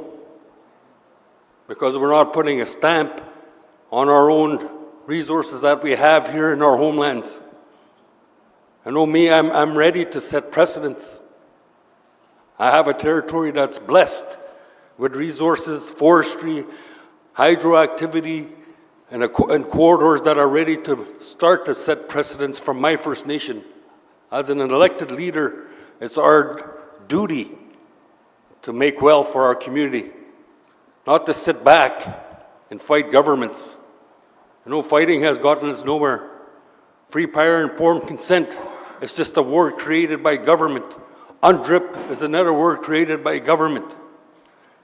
You know, we have to start to assert our jurisdiction and how we get ourselves own revenue. Me, I'm in the process of setting up a new precedence. Tell me a community that an IBA has successfully did their community well. Name one community. You can look at Atawabaskat, they had the richest diamond deposit in the world. They still struggle today. You have a recent gold mine in Ginugaming, Long Lac traditional territory in Airland. Are they rich? I don't think so. This is why we still have, now from today, from myself, I'm going to start to set new precedents. IBAs is a word of the past. Free, prior, informed consent is a word of the past. We have to start to assert and start to set new precedents. We can't address this lady's concerns. We can't address our elders' concerns with $0 in our account. We can't. We know that. We've been exposed to that for over 100 years. We need our advocacy from Nan, Koo, Matawa to start to set new precedents, putting resolutions in place to start to set new precedents. You know, we have to start to do that. If we don't, we're going to be back here at Matawa 48 AGM talking about the same issues. We have to start to set new precedents. And I'm going to start to lead the way. I just need the support and backing from Nan, Koo, AFN, whoever it may be. I think I'm ready to hit that stage. And then I think, as I said, I'm not here to be fighting against government and doing things that never worked in the past. As I look at the Mohawks in the past, they asserted jurisdiction on their lands and they won a lot of battles. And I'm ready to set that kind of, and do that kind of battle and use the financing that's out there that want to use Aboriginals to get their money to proper use. Again, to address our youth's concerns, our elders' concerns, our membership's concerns, we have to start to set new precedents. We cannot rely on Matawa, Koo, and that to save our communities. Look what's on our lands, utilize it, and start to set new precedents, chiefs. Miigwech.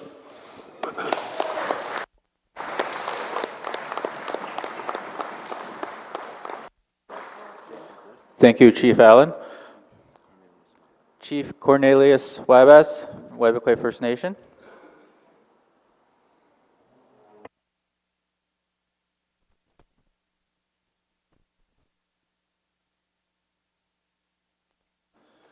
Hello, good afternoon. Not sure if I was next in line. Not sure. But anyways, I'll just go ahead. Thank you for your presentation there. I forget, Abraham Benedict, and congratulations to your new position. Also, thank you to, I forget your name there. Hey? Pete Tavan? Yeah? Yeah, okay. Thank you very much for that. I know I mean, as First Nations, we're always going around in circles with our issues and concerns about our communities. Like we've been saying that we have this problem. and we still have that problem for the last, many years. And I think that we need to start to realize what we need to do to address these issues. We call upon the government so many times to do things for us, but I think we need to do our own processes, our own legislations or those things that can be recognized as governments. Because sometimes, as First Nations, we are recognized as governments. We are, government body of nations, and we have to start to, insert that power to be able to do things the way we want things to be done. And I think that's how we need to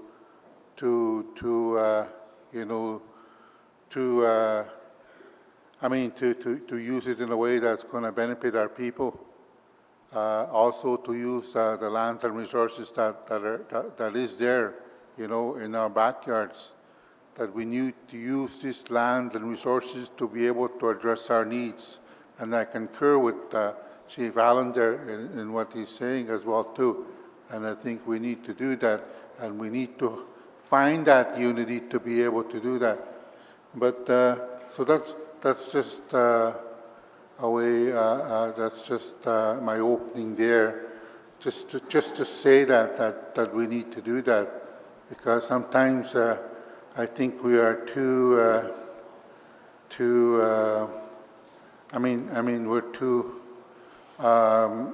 We rely on the government for too many things. So because we can do things on our own, because we have the power and we're given that power to be able to do that. So I have a question. I know on your presentation, on your speech there, I forget your real name there, MP. Saul. Sorry about that. I forget. I know you said that you weren't good. You were not good at taking any questions, but I do have a question. Sitting as an MP or at the government House of Commons, I know as First Nations we try to put our people in those House of Commons or government offices, and once they're in the office there, they are I guess they are subject to the policies that have already been in place or that are already in place, and they have to work with the policies that are there. And it's going to take some time to be able to change those policies, working with the government processes. And I see that Saul, when you talked about how you inserted your right to be able to speak your language at the House of Commons, and that's the power that we need to do to make things happen for our community, for our people.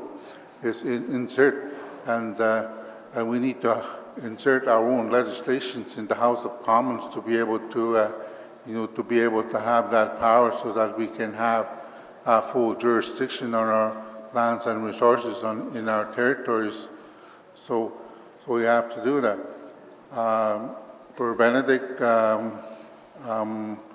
know I spoke to our previous Chiefs of Ontario. Chiefs of Ontario, the previous one, Glenn Hare, yeah, he was the Chiefs of Ontario. I told him that we need to see, the Chiefs of Ontario to be visible in our community, in our remote communities from time to time, just to see, what's up there and what we have and what we need and what we need to do to work together in making sure that our issues and concerns are being addressed as well too. And the only response that he gave me was that I wish I had funding to be able to do that, but so I'm not sure if there's any funding to do that now, or whether there wasn't whether there was any interest to go to remote First Nations to see firsthand what is up there and what the real needs are for our community. I think we need to prepare ourselves for what's coming down the line, especially the remote communities where it's remote and the land is very pristine, and we need to prepare ourselves for what's coming down, and we need to prepare our young people for opportunities as well too. But I'm grateful that you're here today and listening to some of the concerns and issues that we have in our communities. So also like to thank the Nishkanliga for hosting the AGM, and also for the hospitality and making sure that we're good in our accommodations. So I'd like to thank everybody. Thank you.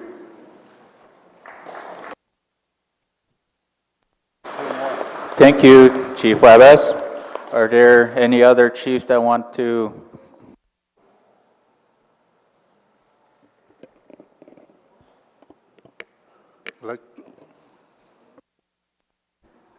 Hello? Smith. Sorry about that.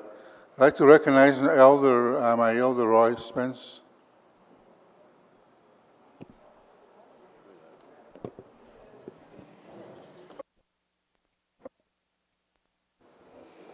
Ojo miigwech kaab minagok uma kataek ke bakange ginogon the sake umaga be anjibi shank en andobandamang ke gunjina hisseg gwenyoga gimina ge doge gunjina kadamoch gunjina ge tungi naban ha ha ni jicha dis nikanagon ni no I could the funny how Peter Munias. We had the bush sege gunga gwata organizations again. What is the AFN, Chiefs of Ontario, NAN, Matawa, First Nation Health Authority, any other institution that we created over the years. I was part of the there for help out the creating those institutions, voluntary. At that time, my people paid me, my mom, my family. I was a chief and council position at that time for many years, help out throughout the years, our struggles, right from 1950. That's the time I got here on earth. I know at the time was worse to people to go out for their right to survive and be out on the land. There was a point of a gun by MNR, either RCMP or any other government enforcements, to prevent us from harvesting. And they gave us a number, how much we should get in numbers, the animals out there. Either it's a moose, caribou, beaver, what have you, or even fish. We went through that. That's enough of that. Enough is enough. It's time to stand up for us, for our children right now. I've been doing that too as well. So I want to mention some of the organizations we have in the region for our own, I call them. We created them. We put people in there. A lot of times when we submit our requests, ask questions, no response. I'll give you one specific one of the institution. The Land Legal Services support. My wife and I trying to get some assistance from there. We never get a response. Sometime maybe we get a response like, I'll look into that. What kind of answer is that? Did you find it or no? If you look for something, let us know if you can find it and I'll help you to find it. That's the answer. We have our family member being taken out of the community and by force to be placed in institutions, colonial institutions, in jails and youth centers for healing. They're not doing healing. They just put him in there, take him in there on a judgmental basis. Racism, discrimination. Those things have to end for all. Our institutions that are not contributing to our children, to our youth, the one that has spoke, it should end. Those institutions, organizations should end. Me and my other elders back home, all these institutions should end. That is not helping us, supporting us, advocating for us. Residential school people, their children, their grandchildren, stay the same, struggle, attempt suicide. We've seen that.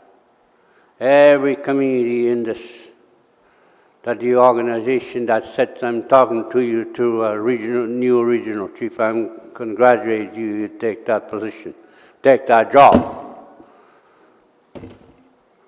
Take it right, do it right, do what we give you to do. In the past, nobody didn't do anything about our issues back home.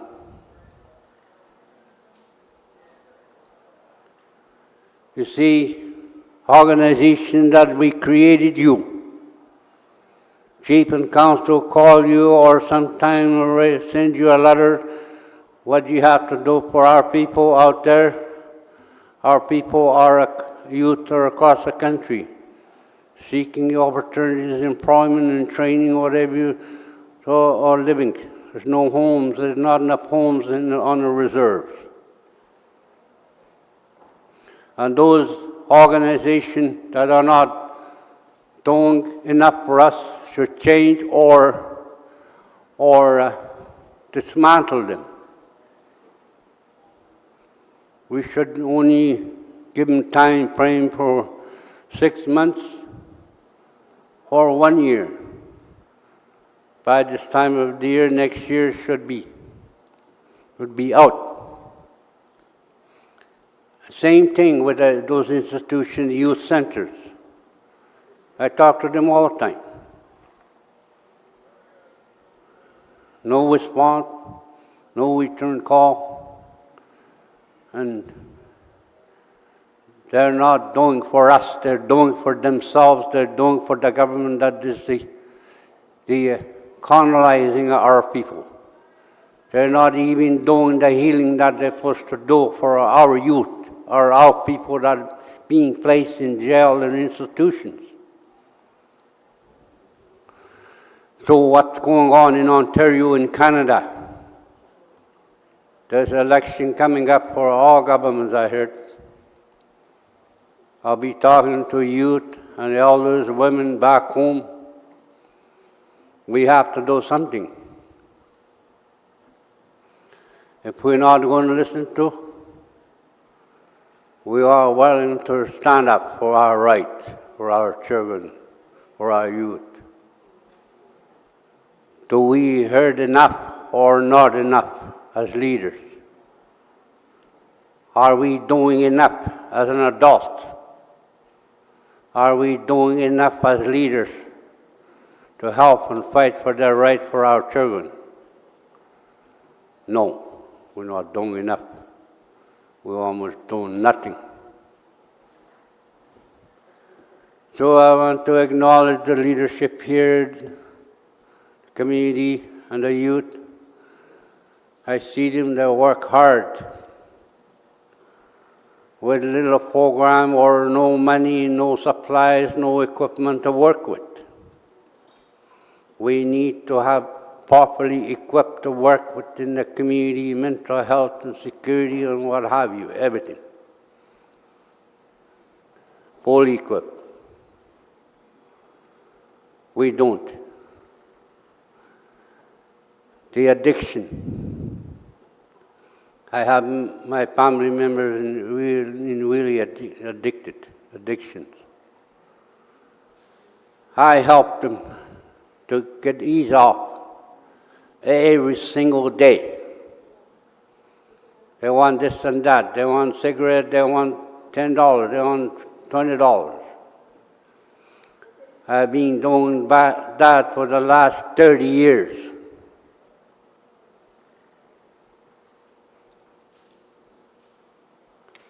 So if you don't give them anything, because already the drugs already in the control of in our community, in our families, we're not doing enough. What else? Treatment centers.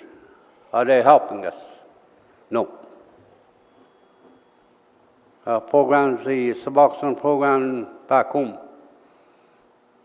was under control by the Medical Services Canada, under their regulations and laws.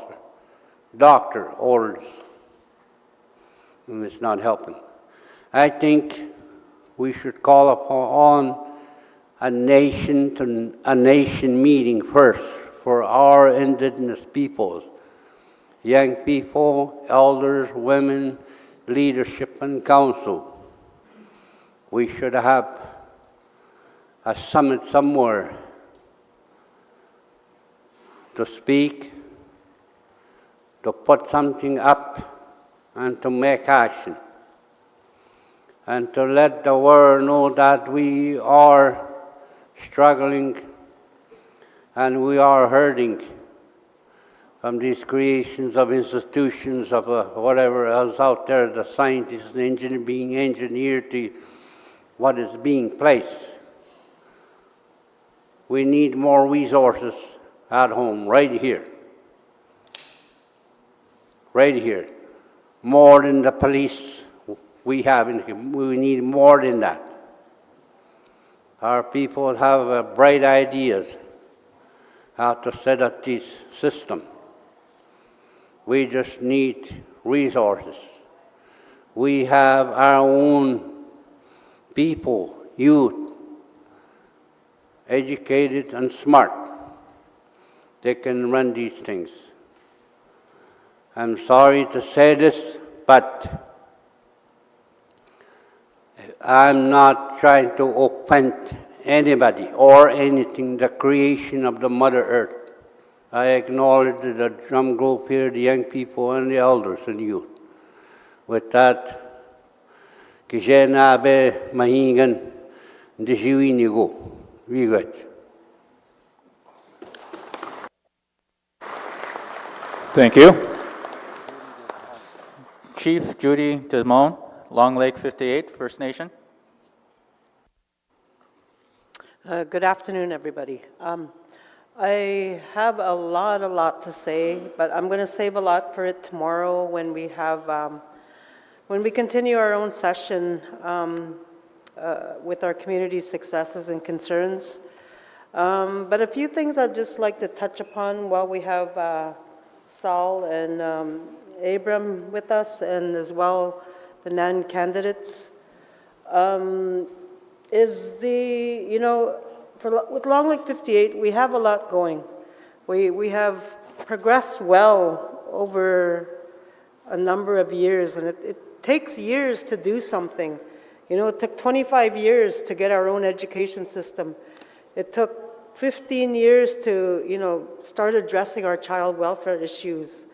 It just takes so long. The ATR process, it took us 23 years to get an additional 7 square miles. And then when we got it, not 1 cent to develop that land. So it's sitting there nice and pretty for us to use, but when?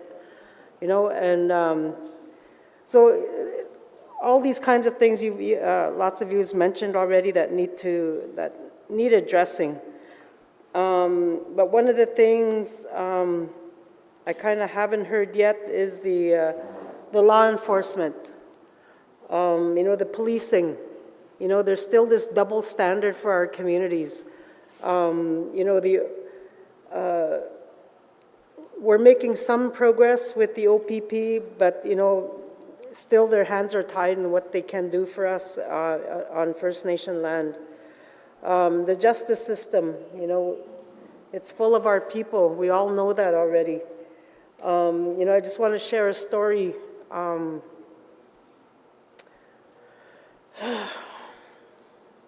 Maybe I can't, not right now.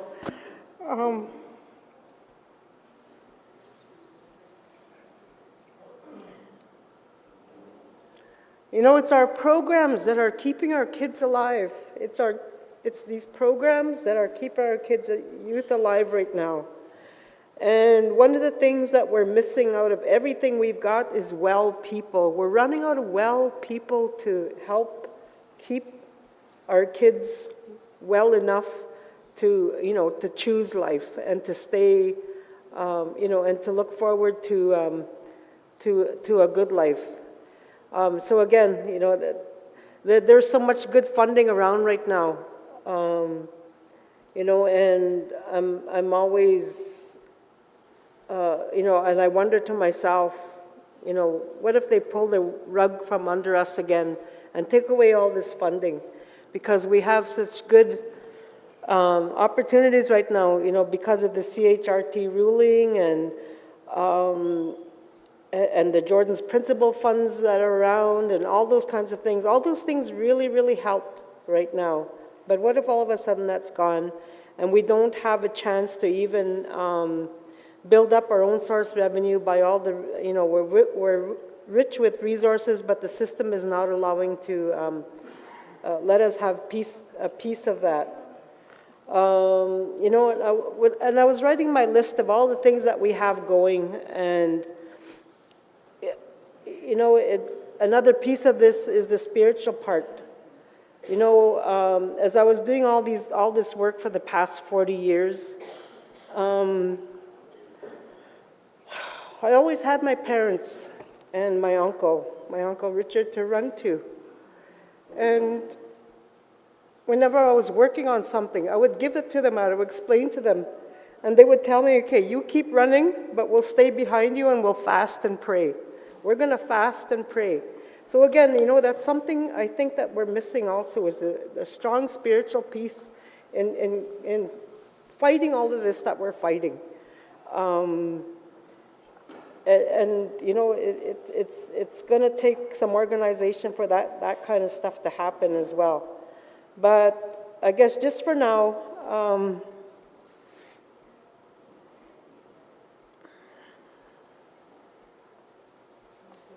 we're behind you, Judy.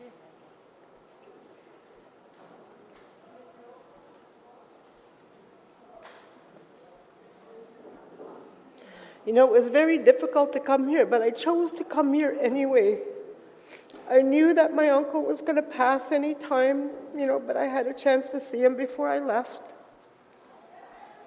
And this is an uncle who always stood behind me and fasted and prayed.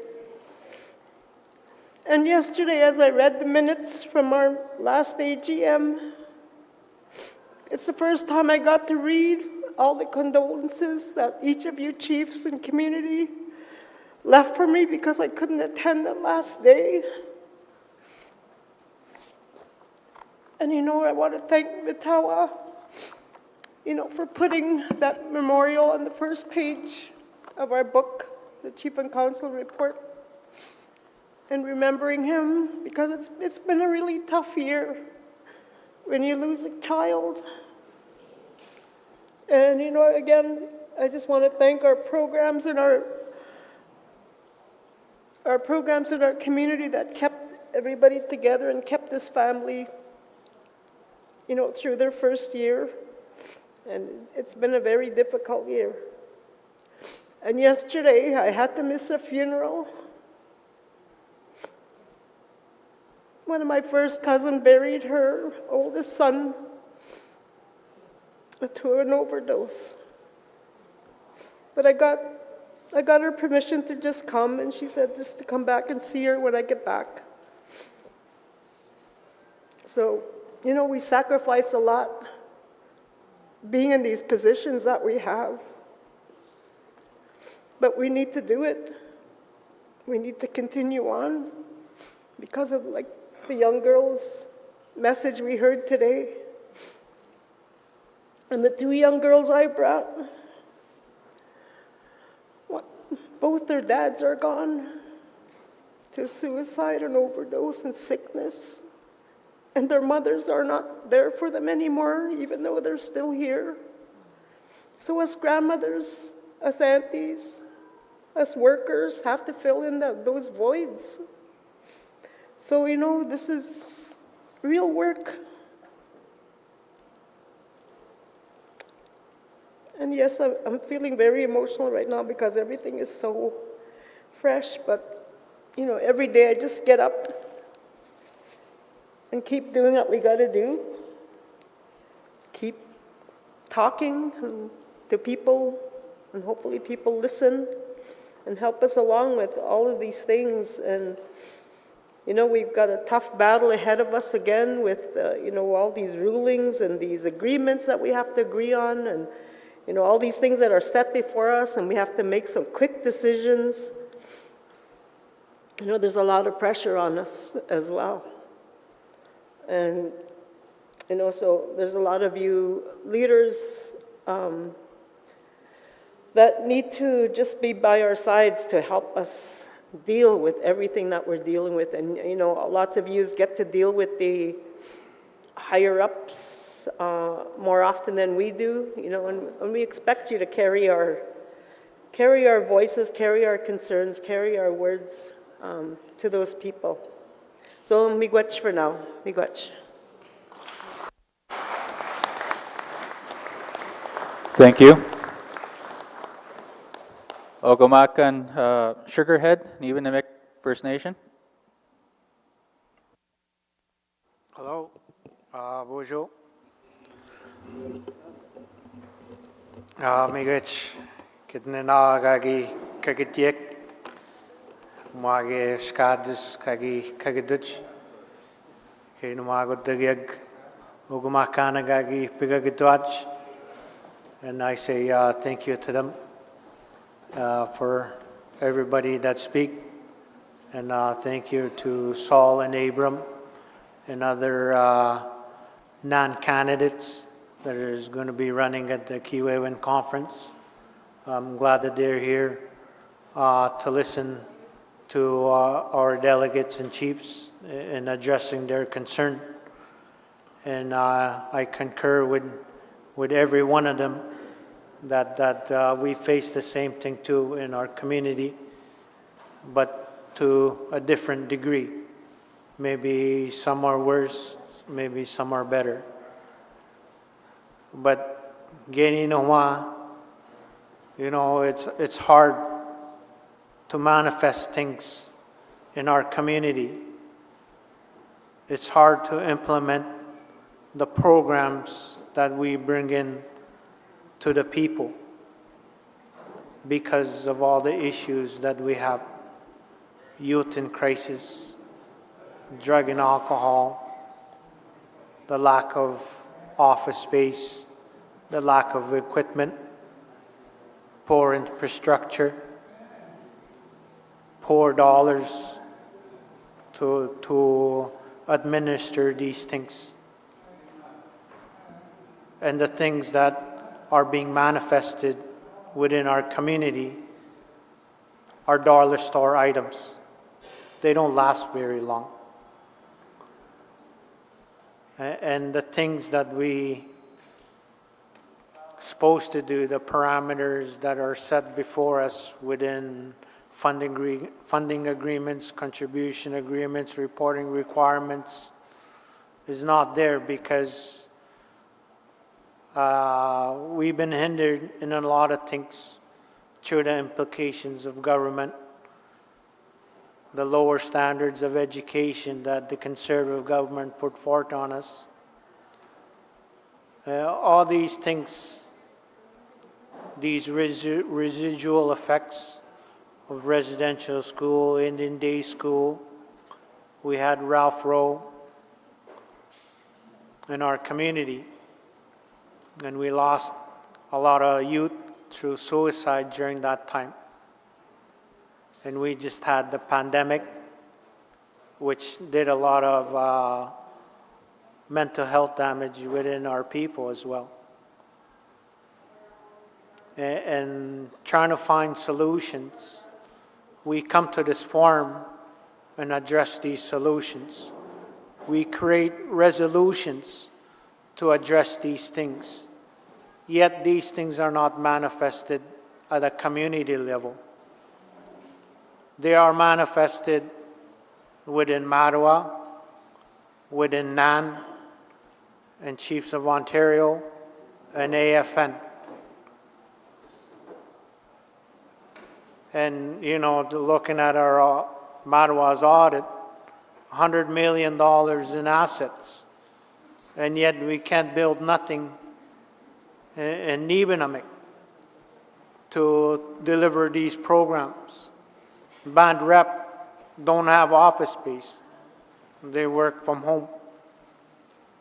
A lot of people work from home.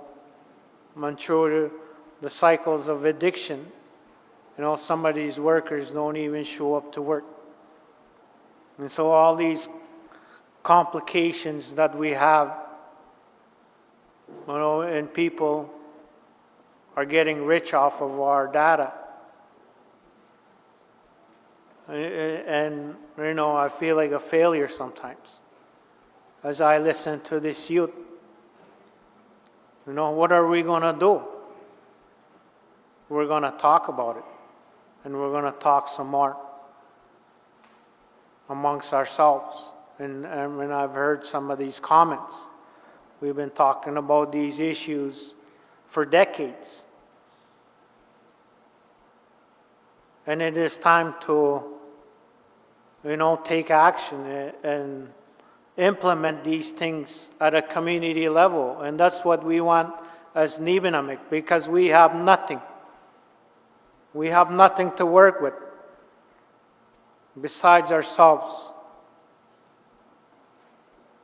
And here, everybody is getting rich off of our resources, our land, our waters, everything. And we get left behind.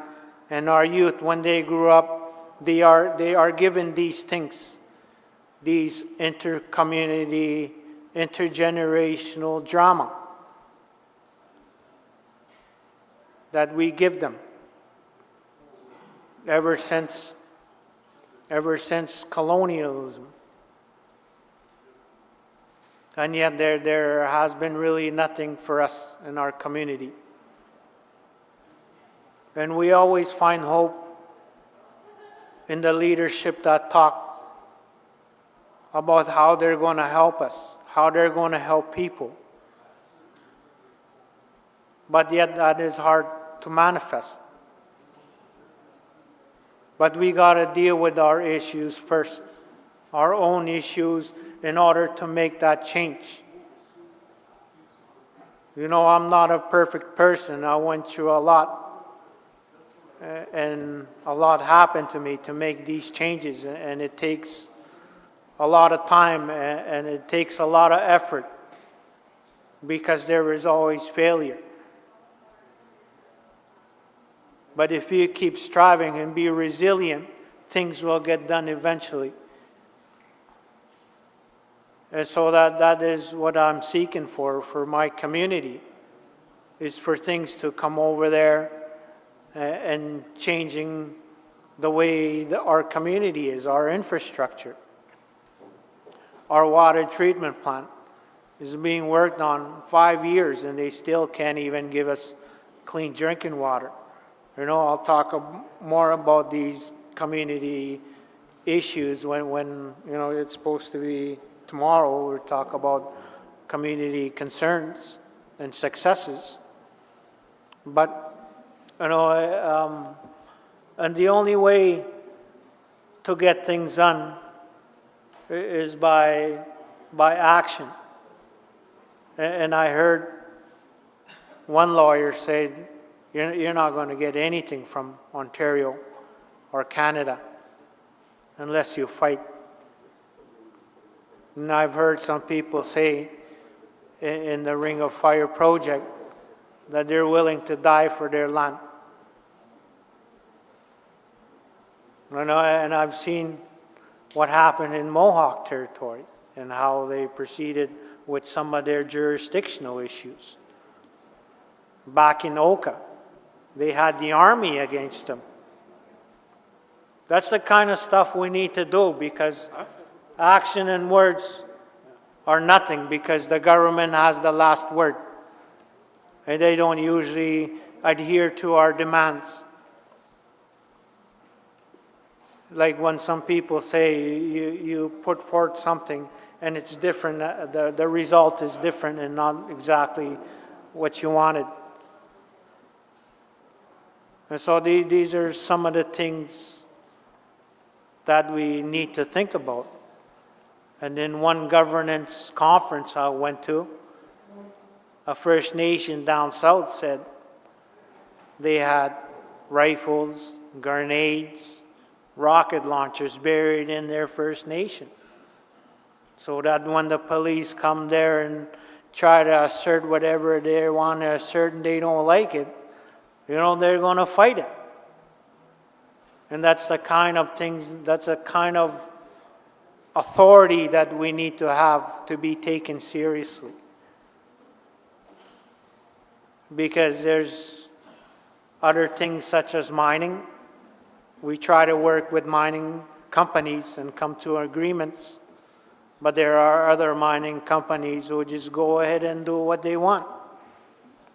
What are the repercussions of those actions? There is no repercussions of these actions because they're allowed to do whatever they want to us. Because in the past, with all these implications from government, there has been nobody persecuted for any of these crimes whatsoever against First Nation people. And that is unacceptable. Canadian human rights tribunals and all these things, compensation, that's just money. Money will slowly deplete and go away, but our problems will be there for as long as we are here. And how can we address these things through some of the things that we talk about? What type of actions or solutions do we need to have within our own organizations, and how to implement those within our own communities? And that's the struggles that we have. And we plead for help all the time, and we always say the solutions are within the community. And we took our youth out a few weeks ago, and that was a very huge success. But it's a short-term success. We need long-term. And how can we have long-term success when most of our people are broken, addicted, or mourning? Within the past 18 months, we lost over 20 people in a shorter amount of time. We just had a funeral Friday, and 2 weeks ago, and 4 weeks ago. We know one after the other. We lose people to addiction, and all these things that's so devastating. And how can we mourn properly when we can't even mourn from our previous losses? And these things that we need to address, mental health is one of the main things with our youth.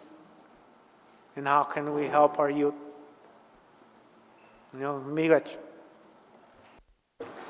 Thank you very much. You come back and shake your head. We're going to pause for a break, but first I want to ask our regional chief if he, closing remarks, if he wants to add anything. Absolutely. Go Miigwech for all of the information, the positions, the insight. I want to say that I know that coming off of a community leadership position, that I know that leadership is a very difficult position in community. And I know that community leadership can be a very lonely place as well.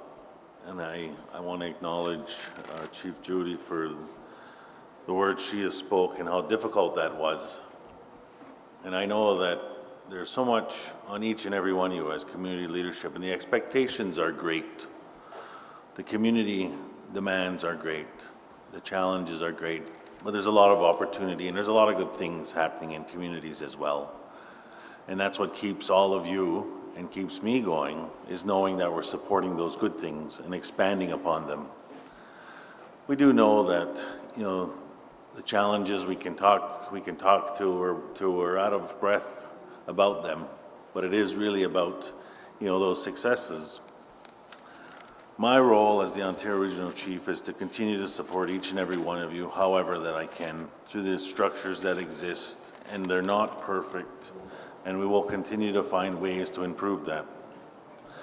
There's a lot of opportunities in each and every one of your communities, and I want to help support that. There's a lot of best practices that happen in all of your communities, and I think that we need to continue to bring those practices together. We'll continue to lobby and advocate for you, and we will push hard. I will push hard to make sure that we're more visible, the Chiefs of Ontario is more visible in the North, and that I am as well. As I outlined, the mining, the additions to reserve, the rights assertion, and the Métis are extremely important to me, and I want to continue to navigate those and support our nations, because those are either barriers or opportunities that stand in our way, or doors need to be opened. I do know that we have some big files coming forward, like the child welfare reform. And Chief Judy spoke on that a bit about how, has brought opportunities to our community. Each of your communities have one way or shape have been involved in that. And we have an agreement now that has been negotiated, and I acknowledge the leadership of NAN and the work that they've done on that you as community leadership will now have to consider. And I'm pushing hard on the Chiefs of Ontario to make sure that we're supporting those conversations, that at the end of the day, you're able to make an informed decision on that. Because there is nothing more fundamental to us than our children. And our children being safe, our families being together, and having our language, and having our culture, our dudas, our kukums, and our elders being there to support them. Because that what makes, there's no sense in having land if we have no children as well. And they go hand in hand. The policing aspect, there's a lot in there. And I know that some of our communities across this region are dealing with some pretty large settlements, and some settlements that will come to individual community members, which is concerning, which is good, but concerning at the same time. Because those families that are already struggling, those people that are already are struggling with addictions, and to receive large sums of money, we know what's going to happen. And where is that going to end up? It's going to end up back in the chief's office. And I want to make sure that we're supporting the best as we can. And we have had some preliminary conversations with the minister saying, look, putting more police officers is not the solution. Yes, there are more resources are needed for our police services, but there needs to be something else. There needs to be something in community to support community safety, to support law enforcement for the community. And so there are some conversations happening at different communities, and I want to hear them as well of what their ideas are, because there's a lot of medicine wheels out there. We don't need to reinvent them. So we need to come together and make sure that we're forging those best practices. And as the regional chief, I'll continue to support and navigate the legislation at the provincial and federal government so that they're supporting you and protecting you and acknowledging your jurisdiction. it's been mentioned a couple times here that the Mohawks, right? And I led a Mohawk community for 9 years, and I can tell you that being a Mohawk chief is extremely, like, the people, our people are hard on our leadership. Your people are hard on your leadership. And so being a Haudenosaunee, we've pushed the envelope in a lot of areas, and it's definitely something that I want to continue to support each of our communities in this region to do that, because this is your territories, this is your land, this is your people, and we need to continue you need to be supported on the exercise of your jurisdiction, and that's what I'll continue to do as the regional chief. So, Yamagoa Miigwech to each and every one of you for what you've shared this afternoon. I know we've taken more time, but having that insight is invaluable and gives me the tools to do my job as the regional chief. So, Yamagoa. Thank you very much, Regional Chief. Lastly, we have our Member of Parliament, Solomon Memakwa. Oui, Bajiko. Pujo, Ekomina, Miigwecho, Inakukomagana, Katabachumayek. Thank you for the stories. Thank you for sharing with us the issues that, the challenges that we face. And for those of you leaders, First Nations that are not part of my riding, please reach out if you need help.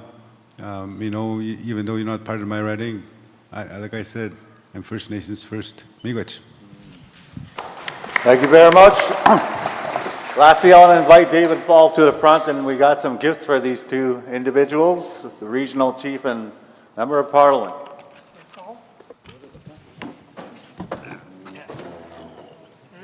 Something from Matawa. Okay, all right, good. Regional Chief, thanks very much. Yeah. Oh. Have a big smile for the. Hey. All right. Thank you. Thank you very much. We will now pause for a break. We'll be back here at 4 o'clock. So go there's snack trays on the hallway there.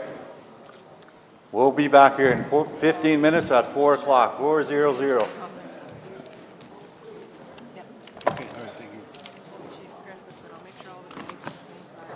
Yeah. And that's about all I can say at the moment. 4 o'clock.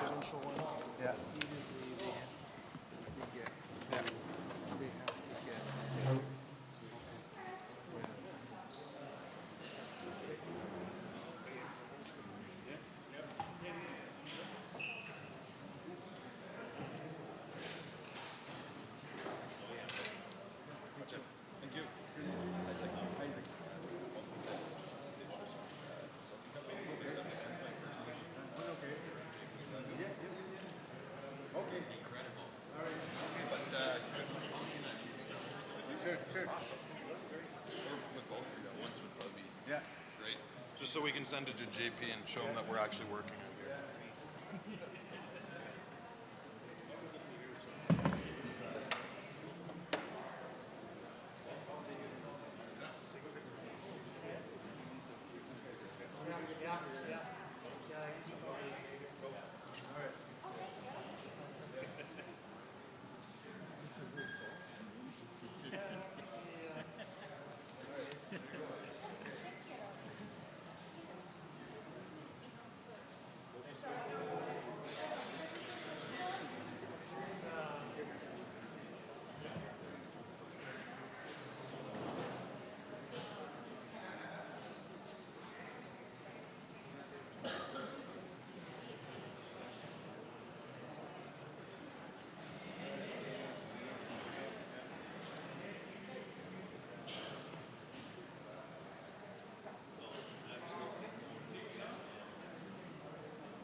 Actually, it's funny you mentioned that because this morning he was just doing this podcast on the whole of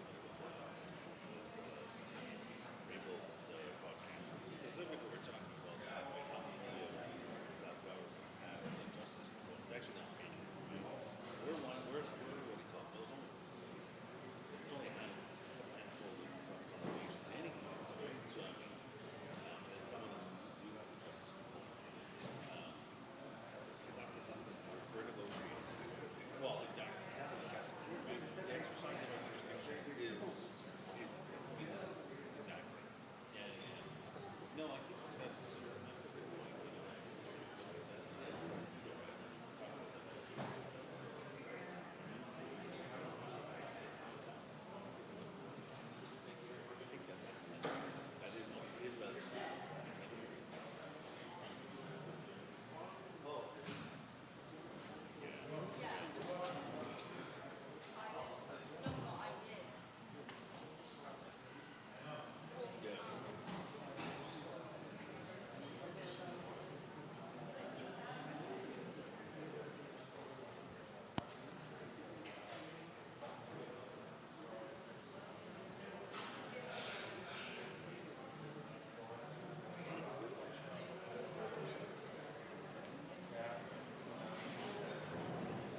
Hello, hello. Saul, over here in the corner. Bijan. Get them where did you beat the hat to hand? Tony, can you kill the live stream? Ladies and gentlemen,